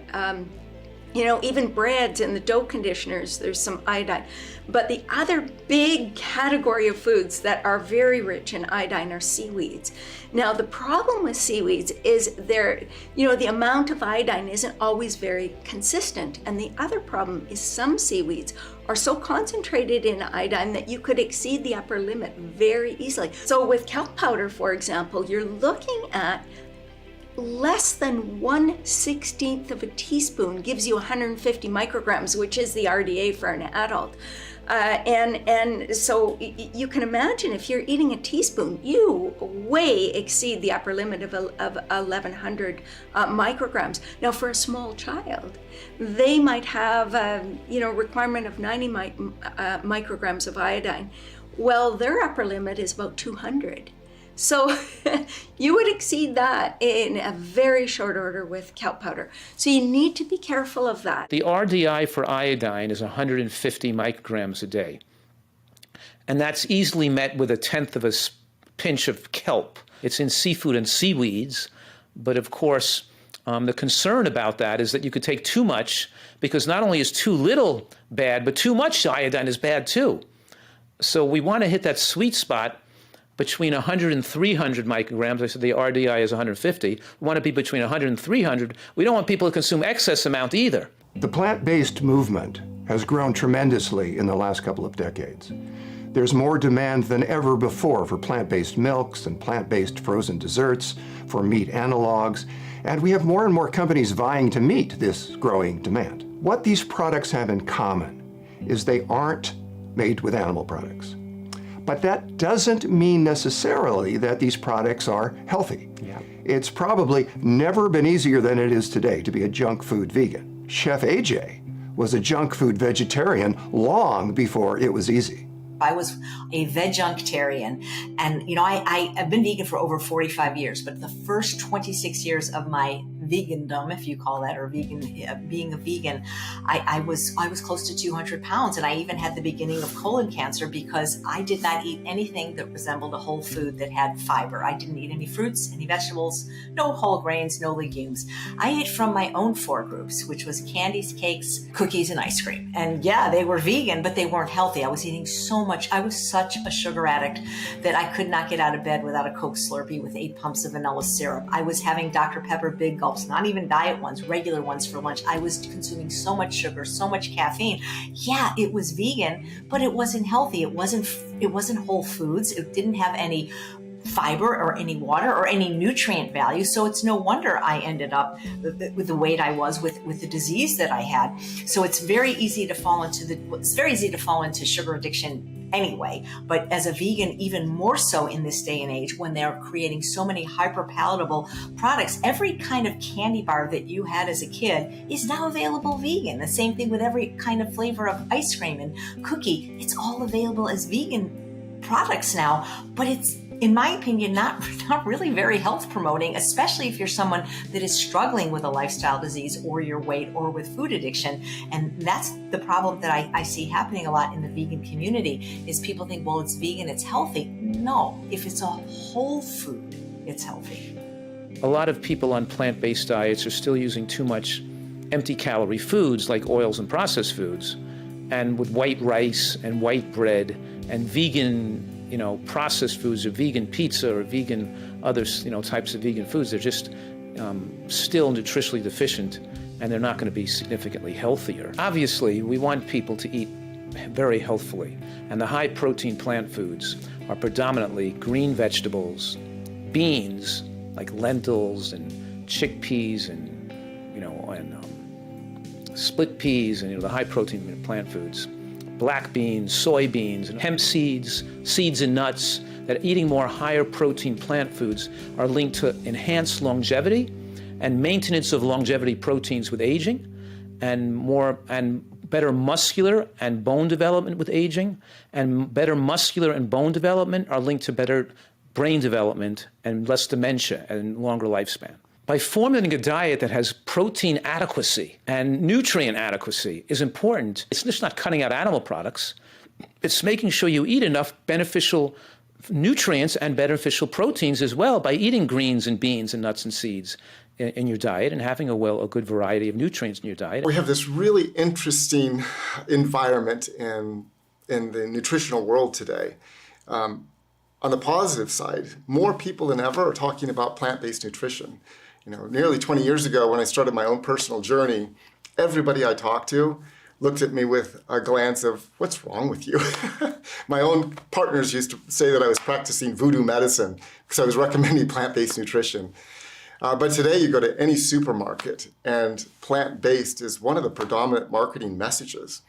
And so there's been this massive rise of plant-based products that are being inserted into our food system as alternatives to traditional standard American diet foods. I see that there are positives to these new plant-based alternatives.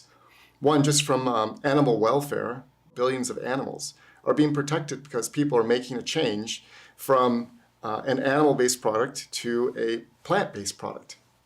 So there's tremendous benefit.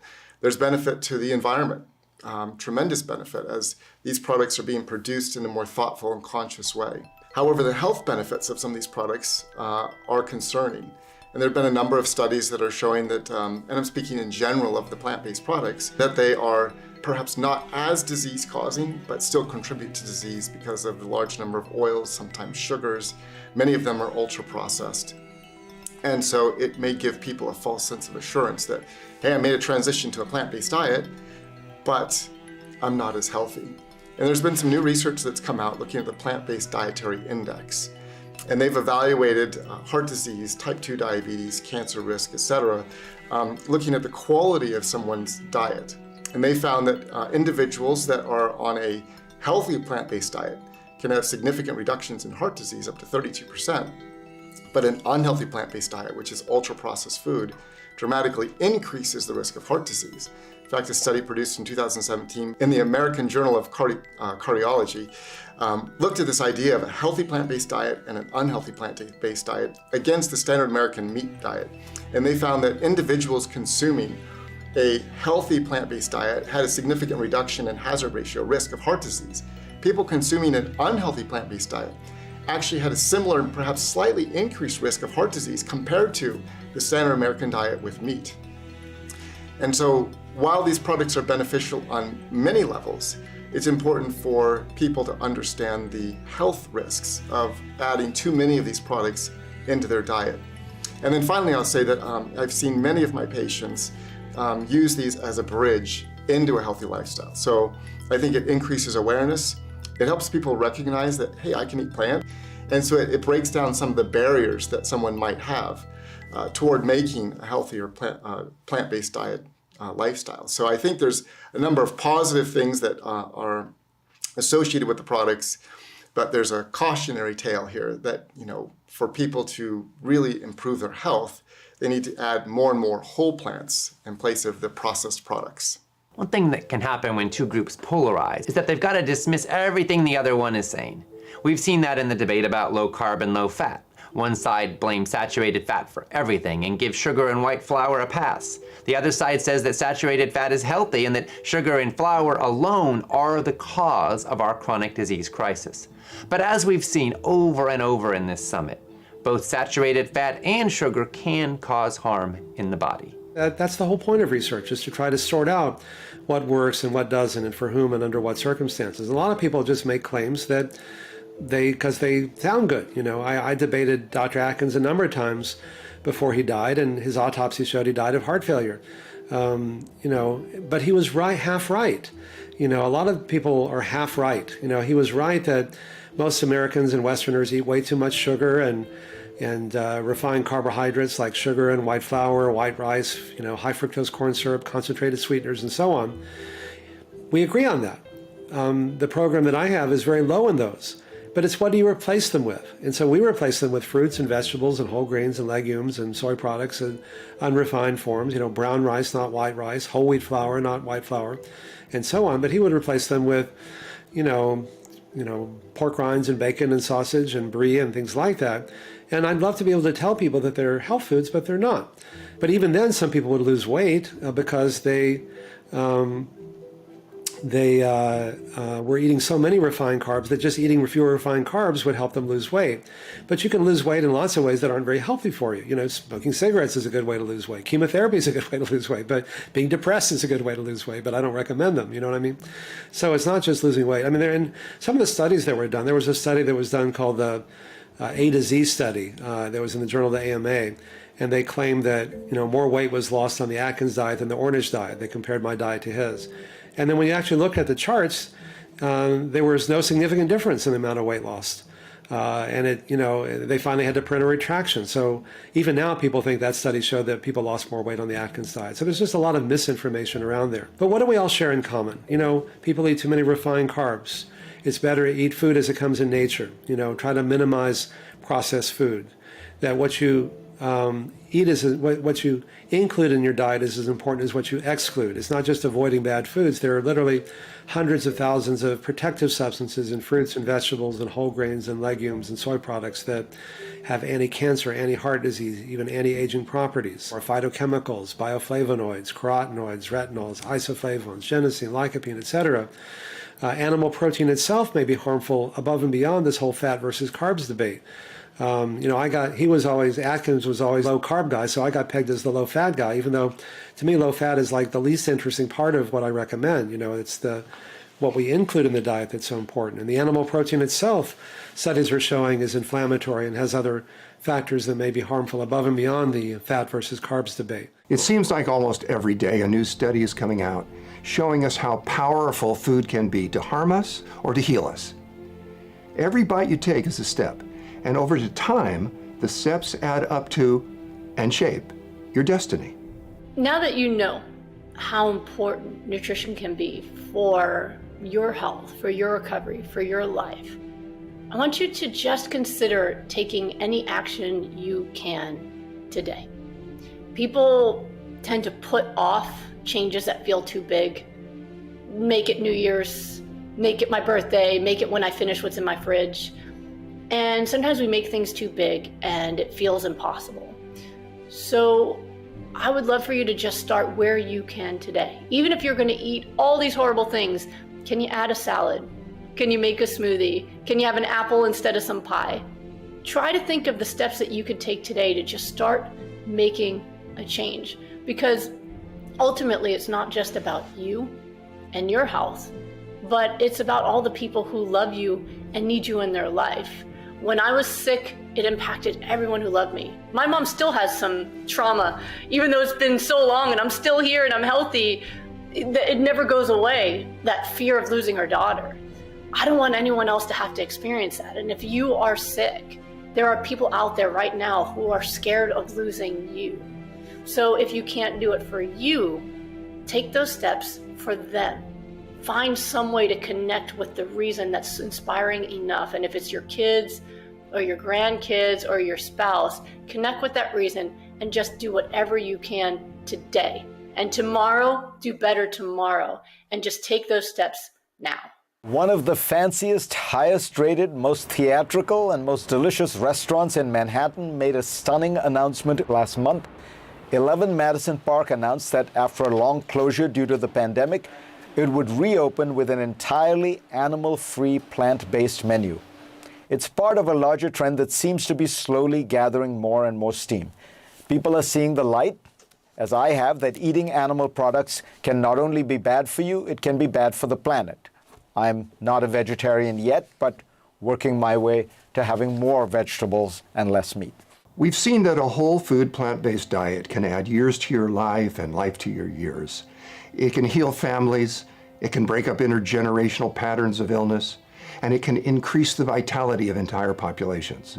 For example, the Seventh-day Adventists of Loma Linda, California. We're hoping that we're helping you to take action, to implement positive changes to your diet so you can experience positive changes in your health and in the quality of your life. And the good news is that it doesn't stop there. Every bite you take impacts people and communities and ecosystems around the globe. When you stop giving your money to companies whose practices you don't agree with, when you start supporting foods and farmers and agricultural systems that align with your values, maybe you want to contribute to a healthier, more ethical, and more sustainable world, well, it can feel really good to know that you are part of the solution. It sure can. And in the next episode, we're going to take a look at how our food choices affect the future of life on Earth. Some of what we'll learn together is mind-blowing. If you're someone who is concerned about the course of things on this planet and wants to contribute to making things better, I think you're going to love learning how powerful your food choices can be to make a difference. There is hope, a lot of it, and every bite you take really matters. It's time for a food revolution. It's time for a food revolution. It's time. It's time. It is time for a food revolution.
No matter where you come from or what you've been through, the simple truth is you are meant to thrive.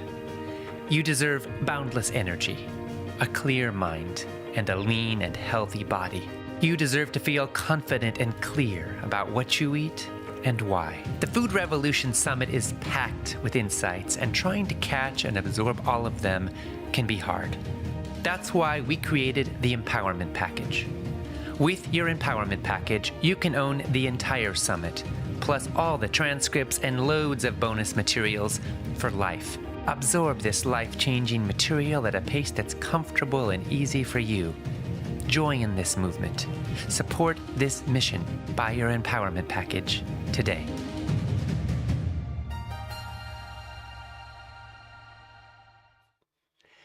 Thanks so much for sharing in that powerful episode. To express your opinions on what you've been hearing and to find out what others are saying, post and engage in the comment section on the broadcast page, and make sure you refresh the comments using the button provided there so you can see the most recent ones. Marianne said, "Hi Ocean, I've watched every episode and the information is so amazing and thorough. I've learned so much. I have hypothyroidism and just this week started eating lentils instead of eating snacks throughout the day. I don't usually eat much during the day, and I've been so exhausted and have no energy, especially in the afternoon. Since I started eating lentils, I have much more energy, not feeling hungry or like eating snacks.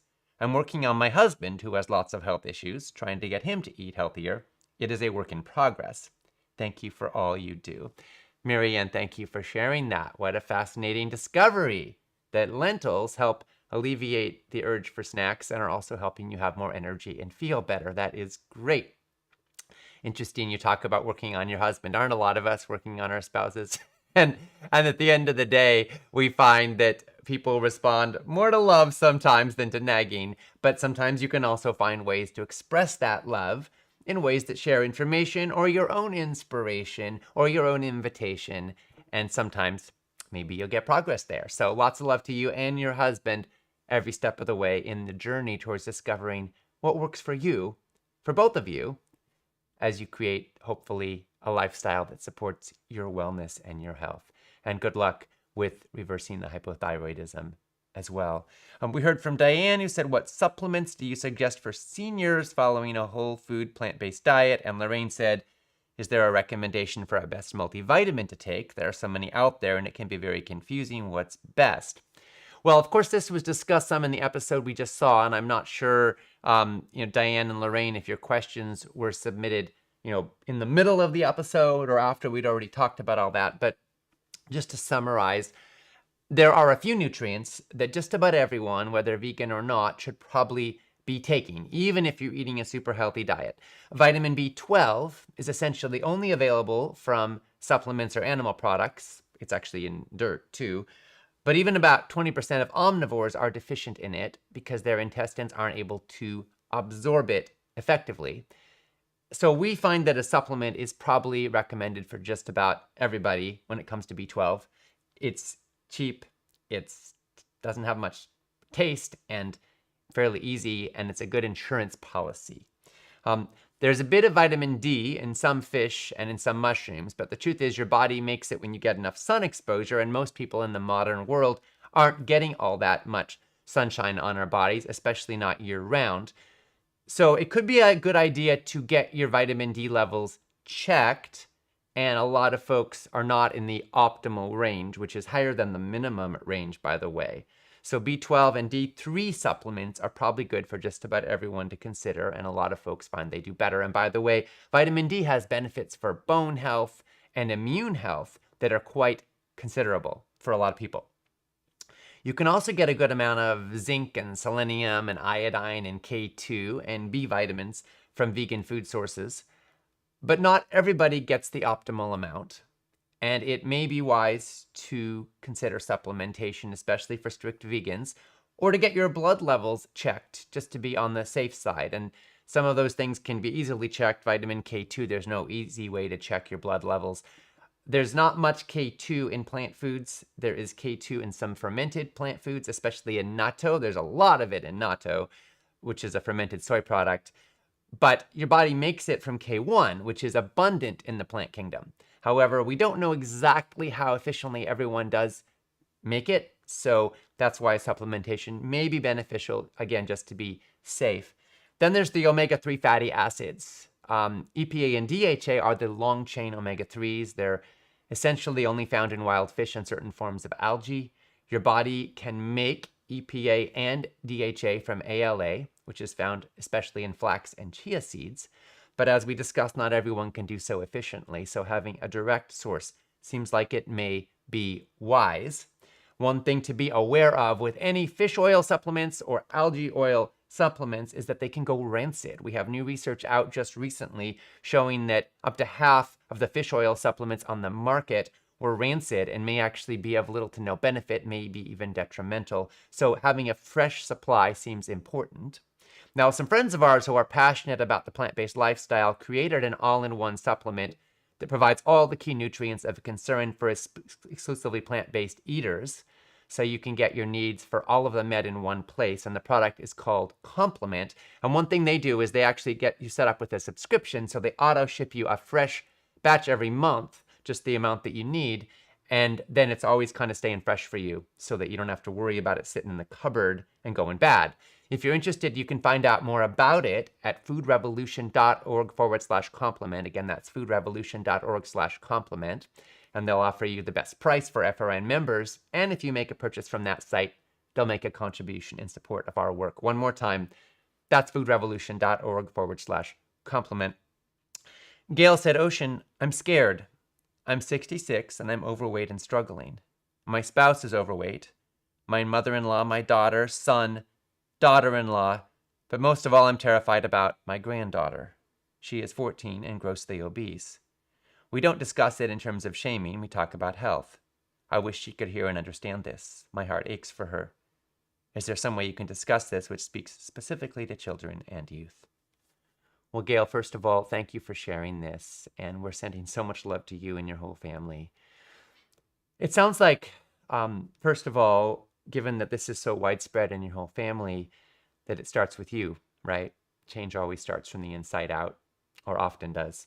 So my invitation to you is to see how you can apply this and embody it and learn to live it in your own life, because of course we have to practice what we preach, and our children and our grandchildren and all of our family often learn more from what we model than anything else that we say. So I know that's easier said than done, but hopefully you're getting some resources and in support here to support you in your journey. And that could be the most powerful gift and legacy you could possibly leave to your family. Now, all that said, it sounds like the most important thing to convey to your granddaughter, first of all, is that you love her no matter what. I think that foundation is really critical. And my perspective is that it's part of the sacred responsibility of parents and grandparents to love the next generation without condition. And I know you really don't want to cultivate a climate of shame. Now, with that said, I think there are a few entry points to consider. One is that we have a junk food industry that has hijacked our food supply and our taste buds, and it's getting harder and harder not to be overweight, which is why more than two-thirds of us are overweight nowadays. And I think when people recognize that, it can kind of take some of the shame out of it, but you can talk about it more externally, right? And that you've been learning more about this and learning that our bodies actually can be lean and healthy, that carrying excess pounds isn't just a genetic fatality, that we have choice here. And actually you're learning that it's possible to lose weight and feel better with a different dietary pattern, and you want to practice that. And maybe you could ask her if she's interested in doing something together, like let's do a get healthy kick together. Maybe it can be a bonding thing between the two of you. So those are some ideas depending on her worldview and what she might respond to. You might talk about how you're realizing you've been lied to your whole life by thinking that food is normal, that actually turns out to be fairly new in the last couple generations. And you're getting fired up about the possibility of doing something different, and that you don't want to overwhelm her, but would she like to learn more, or maybe to do this together, you know? So those are some thoughts that come to my mind. You also might just leave certain books lying around and see if she ever takes a peek, or get an empowerment package if you didn't already, and ask if she'd be willing to watch episode 6 with you, sharing that it maybe changed your life and you'd love to share it together. Maybe that could be an entry point. Another thing I find when it comes to plant-based eating is that a lot of youngsters are more moved by concern for animals and the environment than anything else. And so those are possible entry points too. If youngsters love animals, or if they have a lot of compassion, or if you hear that they're concerned about climate change or the environment, or even just ask them if they are, then those can be entry points for a lot of folks to want to eat lower on the food chain. So those are some thoughts. I hope that's helpful to you. Most of all, I just want to send love to you and your whole family in this moment. It sounds like you're going through your own evolutionary journey, and I hope it's one that you can share with all the love in my heart and all the love in your heart with your whole family and all your loved ones. Judy said, I first ran across your summit a couple of years ago. I started adding more veggies and subtracting animal products. Over this past year, I saw both my husband and his sister die of several lifestyle illnesses. I myself was diagnosed with PAD. At this point, I settled down to a completely plant-based diet after my recent blood work. My lipid tests have shown a dramatic change for the better. I have reduced one medication and hope to continue this trend. I no longer have joint pain nor heartburn that wakes me at night. I'm 78 and have just retired. I hope to show my children and grandchildren that it's never too late to change, but the sooner the better. Food Revolution Network has made my life so much better. Thank you. Well, Judy, thank you for sharing your journey with us, and we're sending love to you and also, of course, to your children and your grandchildren every step of the way. Cheryl said, as always, the summit is so inspirational that I took a walk this morning. I'm sure that's no big deal to most, but for me it's huge. Only 5,000 steps, but again, it's one huge step for me. Cheryl, congratulations. Yes, we never know what it means to somebody to walk 5,000 steps. For some people, that is something of a miracle, and it is a big step. So kudos to you, and wishing you lots of love and support in the journey as you step forward into whatever health and vitality are available to you in your life. Bruce said, Ocean, this series has come at a perfect time for me. I just had hip replacement and was able to be home to see it. I went ahead and purchased the program so I can have access regularly. Thank you for carrying the message. Wonderful, Bruce. Thank you so much. Hope your hip replacement surgery goes well for you. And I hope you're able to enjoy the summit, not just now, but many times to come, and maybe even share it with others because you'll own it for life. Congratulations. Jody said, is there any validity to restricting food intake based on blood type? She's asking about the blood type diet, which is a book and a protocol from Dr. D'Adamo. So Jody, thanks for asking. We actually wrote an article on this on our website. If you go to foodrevolution.org and type in blood type diet, you'll learn all about it. I think the bottom line is no, there's not. The blood type diet, has some people get benefit from it, but it's not necessarily it. It's because, anybody who moves away from processed foods and towards healthier foods or more real foods is going to experience some benefits. In general, the blood type diet has no basis in nutritional research. When you look at population studies, people of all blood types do better when they eat more whole plant foods. Generally speaking, everything we're talking about in this summit is true across all blood types. So there's a few little tiny nuances in there, but honestly, not that much. Again, if you go to foodrevolution.org and type in blood type diet, you can see our full article on this topic. Soraya said, Soraya, again, I'm very grateful to be able to watch this series. I have a couple questions. What's your opinion about the benefits of using dehydrated soy protein? Since I understand it's also a processed soy product. Same question for gluten flour to make veggie meat. Well, Soraya, thanks for asking. Yeah, dehydrated soy protein and gluten flour, like oil, they're extracted and they're not whole foods. And anytime you take a food and process it in any way you couldn't do just in your own home kitchen, you're creating something that is processed, which generally can have detrimental effects on the human body. So these are not recommended foods. However, as a transitional food, as a step in the journey, sometimes they can have benefit for some people. Obviously, gluten and dehydrated soy protein are both basically pure protein, and they are used a lot in making certain textures that are facsimiles of animal products. And for a lot of people, these things can be used as part of the journey away from animal products and towards a more plant-based lifestyle. But ideally, you want to be eating soy in a more whole form.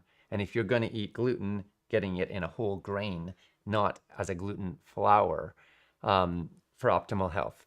But again, don't make the perfect the enemy of the good, one step at a time. For some people, these can be a step on the journey. And we just want to support you in continuing to keep taking steps to get healthier and choosing the foods that help fuel that path. Michelle said, during the summit, I've heard taking omega-3 is beneficial, but is taking omega-3 6-9 just as good or better than taking omega-3 only?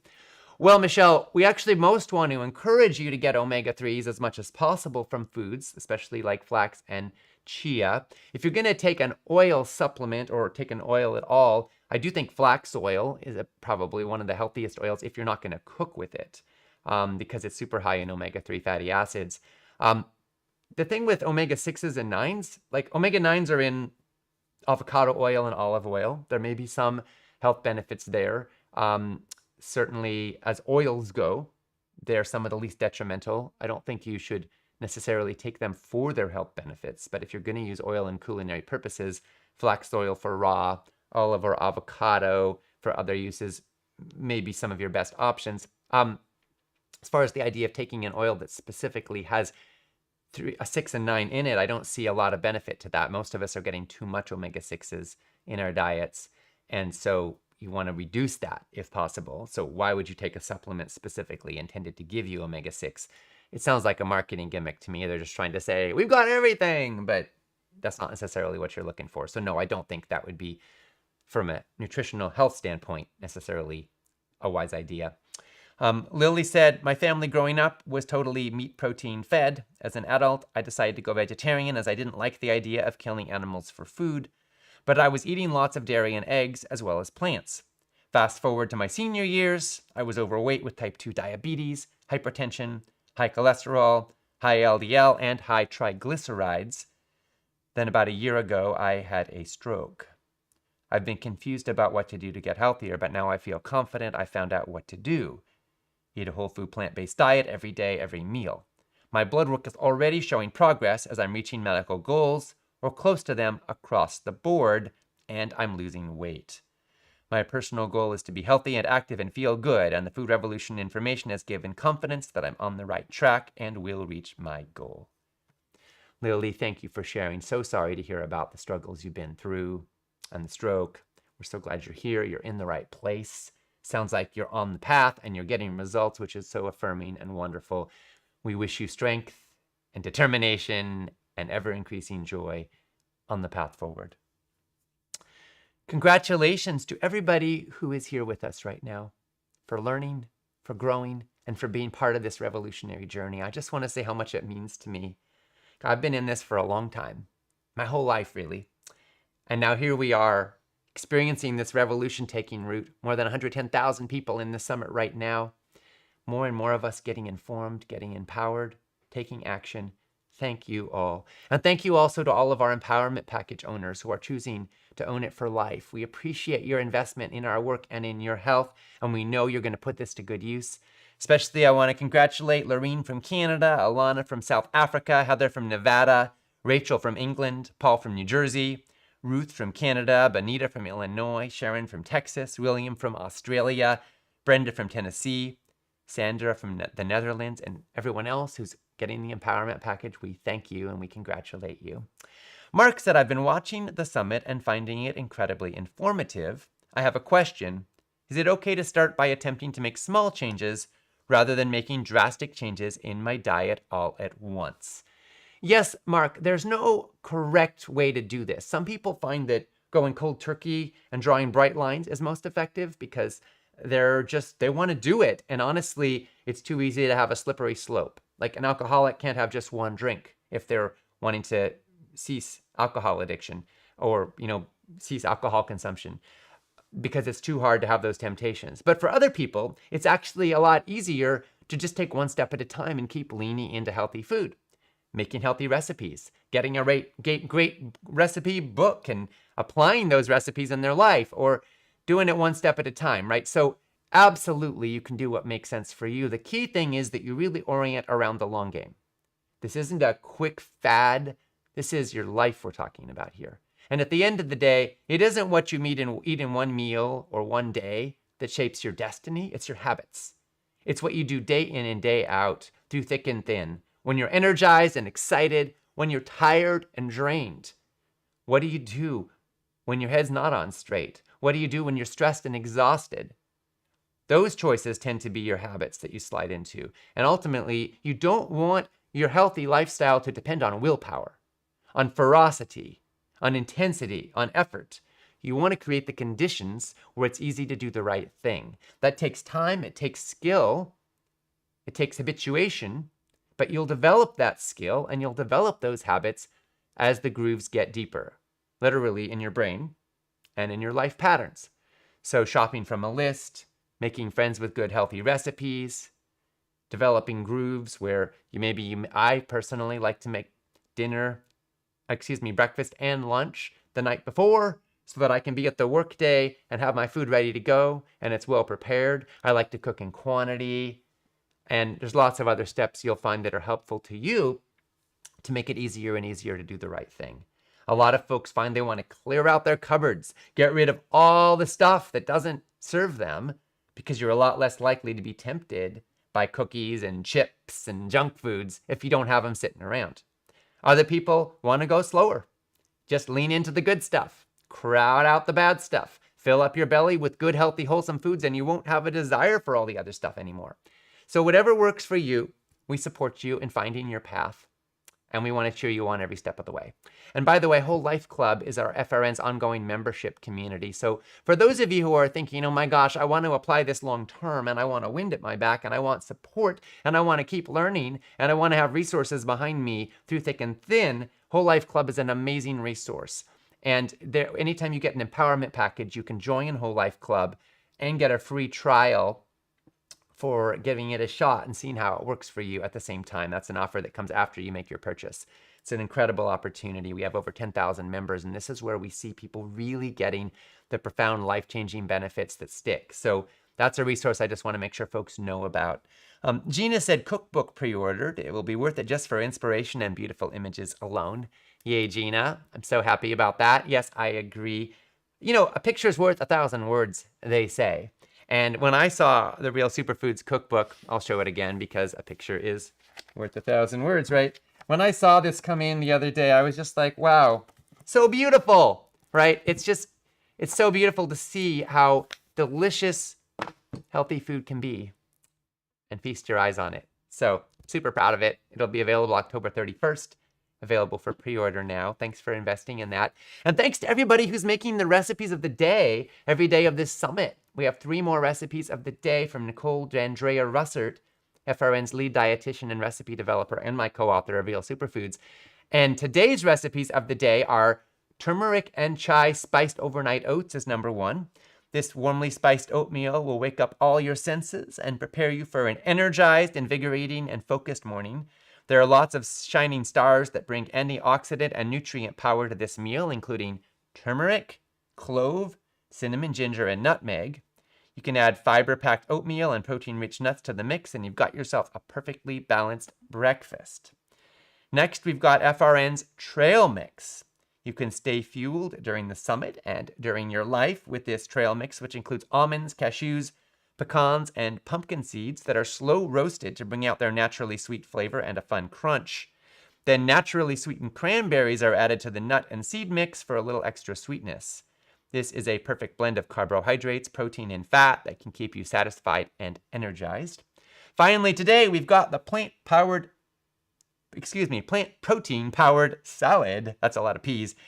This is a great example of how you can optimize plant-based nutrition in a salad. Between the walnuts, the tahini, the amaranth, and the leafy greens, you'll get boatloads of plant-powered protein, phytonutrients, vitamins, and minerals. This salad's incredibly nourishing and satisfying. So bon appetit, y'all. Enjoy the recipes of the day. Enjoy making it delicious. Let's make this revolution fun and tasty, shall we? Wayne said, hello, Ocean and entire Food Revolution team. I want to wholeheartedly thank you for hosting this series and making it available at no cost. This is priceless information, and it's so in line with the work that I do. I've been inspired by each of the offerings, and it continues to fuel my desire to spread this knowledge and build my toolbox. I'm a registered nurse health coach, and I talk with many folks on a daily basis that benefit so much from learning about food and how it relates to health. In a perfect world, I envision sitting with my patients watching these episodes. They are powerful and compelling, and the wisdom that's shared by you, your hosts and guest speakers, is extremely influential. I thank you from the bottom of my heart, and I'm forging alongside, moving the food revolution forward. With compassion and gratitude, Wayne. Wayne, thank you so much for being here and taking advantage of it, and thank you for bringing the food revolution into your practice and that vision of sitting down with your patients and watching. Yes, may it be so. Lots of love to you, blessings, and thank you again for being here. Chris said, I've got to say this is my 2nd year attending the summit, and there's always something to learn. The content is different, clearly including updated science. I have access to last year's empowerment package, and the episodes are indeed different if anyone is skeptical. Just when I think, I can skip this one, I know a lot about that topic by now, I end up tuning in and having my mind blown without fail. Empowerment is such a good label for your package. I'm not overweight. I'm not battling chronic disease. I'm young, 42. But I was a convenience-driven vegan. Since getting the empowerment package last year, I've severely reduced my intake of those and sugar as well as alcohol, and my health has soared. The inflammation left my body. Even my ADHD improved out of sight. Thank you. You guys are lifesavers and true revolutionaries. Let's all be trend setters. Chris, thank you. We're so glad you're here. And it's true, some folks watching are dealing with chronic conditions and struggling, wondering how they're going to make it through the day with pain. Other folks watching are feeling pretty good, just want to optimize and go to the next level. Wherever you are in your journey, I just want to thank you for being here. And I want you to know that every step you take towards greater health and vitality can help you feel better and live longer and live better. And whether you're young or elderly, whether you're rich or poor, whatever the color of your skin, whatever your faith background, whatever your health status, you're in the right place. Every bite you take matters. And we're here to support you, love you, and work with you to help spread this message around the world. So we're now approaching the end of day 7 of the Food Revolution Summit docuseries. And again, to express your opinions on today's episode and the summit so far, and to find out what other folks are saying, post and engage in the comment section on our broadcast page. Make sure you refresh the comments using the button provided there so you can see the most recent ones. And I want to really encourage you to come on back and join us tomorrow for our last day. Can you believe it's going to be our last day? We'll go live again at 7:45 Pacific Time, 10:45 Eastern, 2:45 p.m. GMT, with episode 8, which is going to rock your world. It's called Earth on the Line, How Your Food Choices Can Change the World. Our food choices have a huge impact on our health, of course, and also on our planet. In fact, we can reduce deforestation and pollution. We can say no to animal cruelty. We can take a serious bite out of world hunger. And we can improve public health. We could even help save governments from possible future bankruptcy. Join us as we explore the critical connection between our food choices and the fate of our entire planet, and discover how good it can feel to be a part of the solution. It's going to be huge. For many of you, tomorrow may be the most profound episode in this entire series. So please come on back and join us then. And one of the things that I love about food is that it's very social, and I love how social the Food Revolution Summit has been too. As you've probably noticed, we've got a comments area on the broadcast page, so post and engage there. And if you want to take the next step with us and take it all home for life, you may want to take advantage of the Summit sale price for your empowerment package. It comes with a 60-day total money-back guarantee. It has been such an honor and a joy to share these first 7 days with you, and I can't wait for our grand finale tomorrow. It's going to be awesome. So in the meanwhile, enjoy some delicious, healthy food, including today's recipes of the day, and we're wishing you a wonderful, healthy, thriving day. This is Ocean Robin signing off from day 8 in the Food Revolution Summit. And here we go with the peek about what's coming up tomorrow. Humanity seems to be on a collision course with systemic environmental collapse. Every day we've got less water and land with which to grow food. Every day we have more mouths to feed and more pollution in our environment and in our bodies. So what's the solution? It's the greatest predicament humanity has ever faced. The collapse of the conditions that make life, our lives, and that of many other species on the planet possible.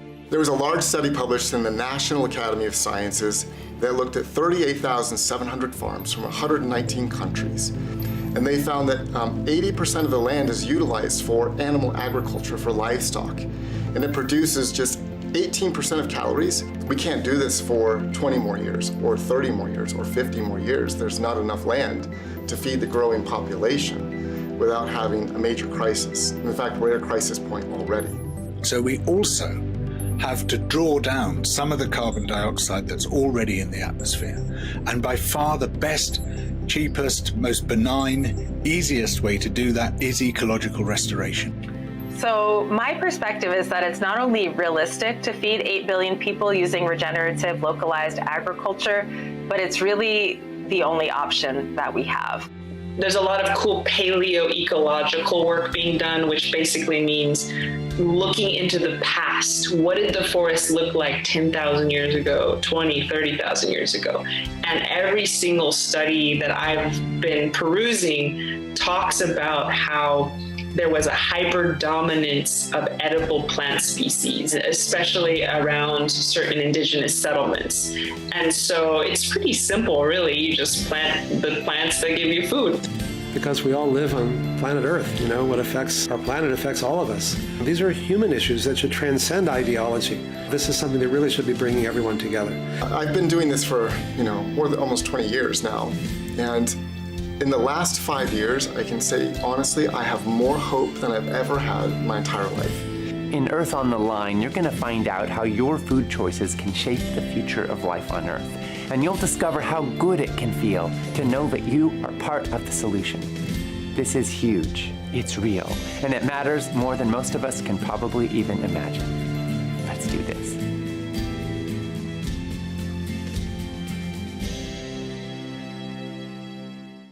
At Food Revolution Network, we're on a mission for healthy, ethical, sustainable food for everyone who eats. We believe that no matter where you come from or what you've been through, the simple truth is you are meant to thrive.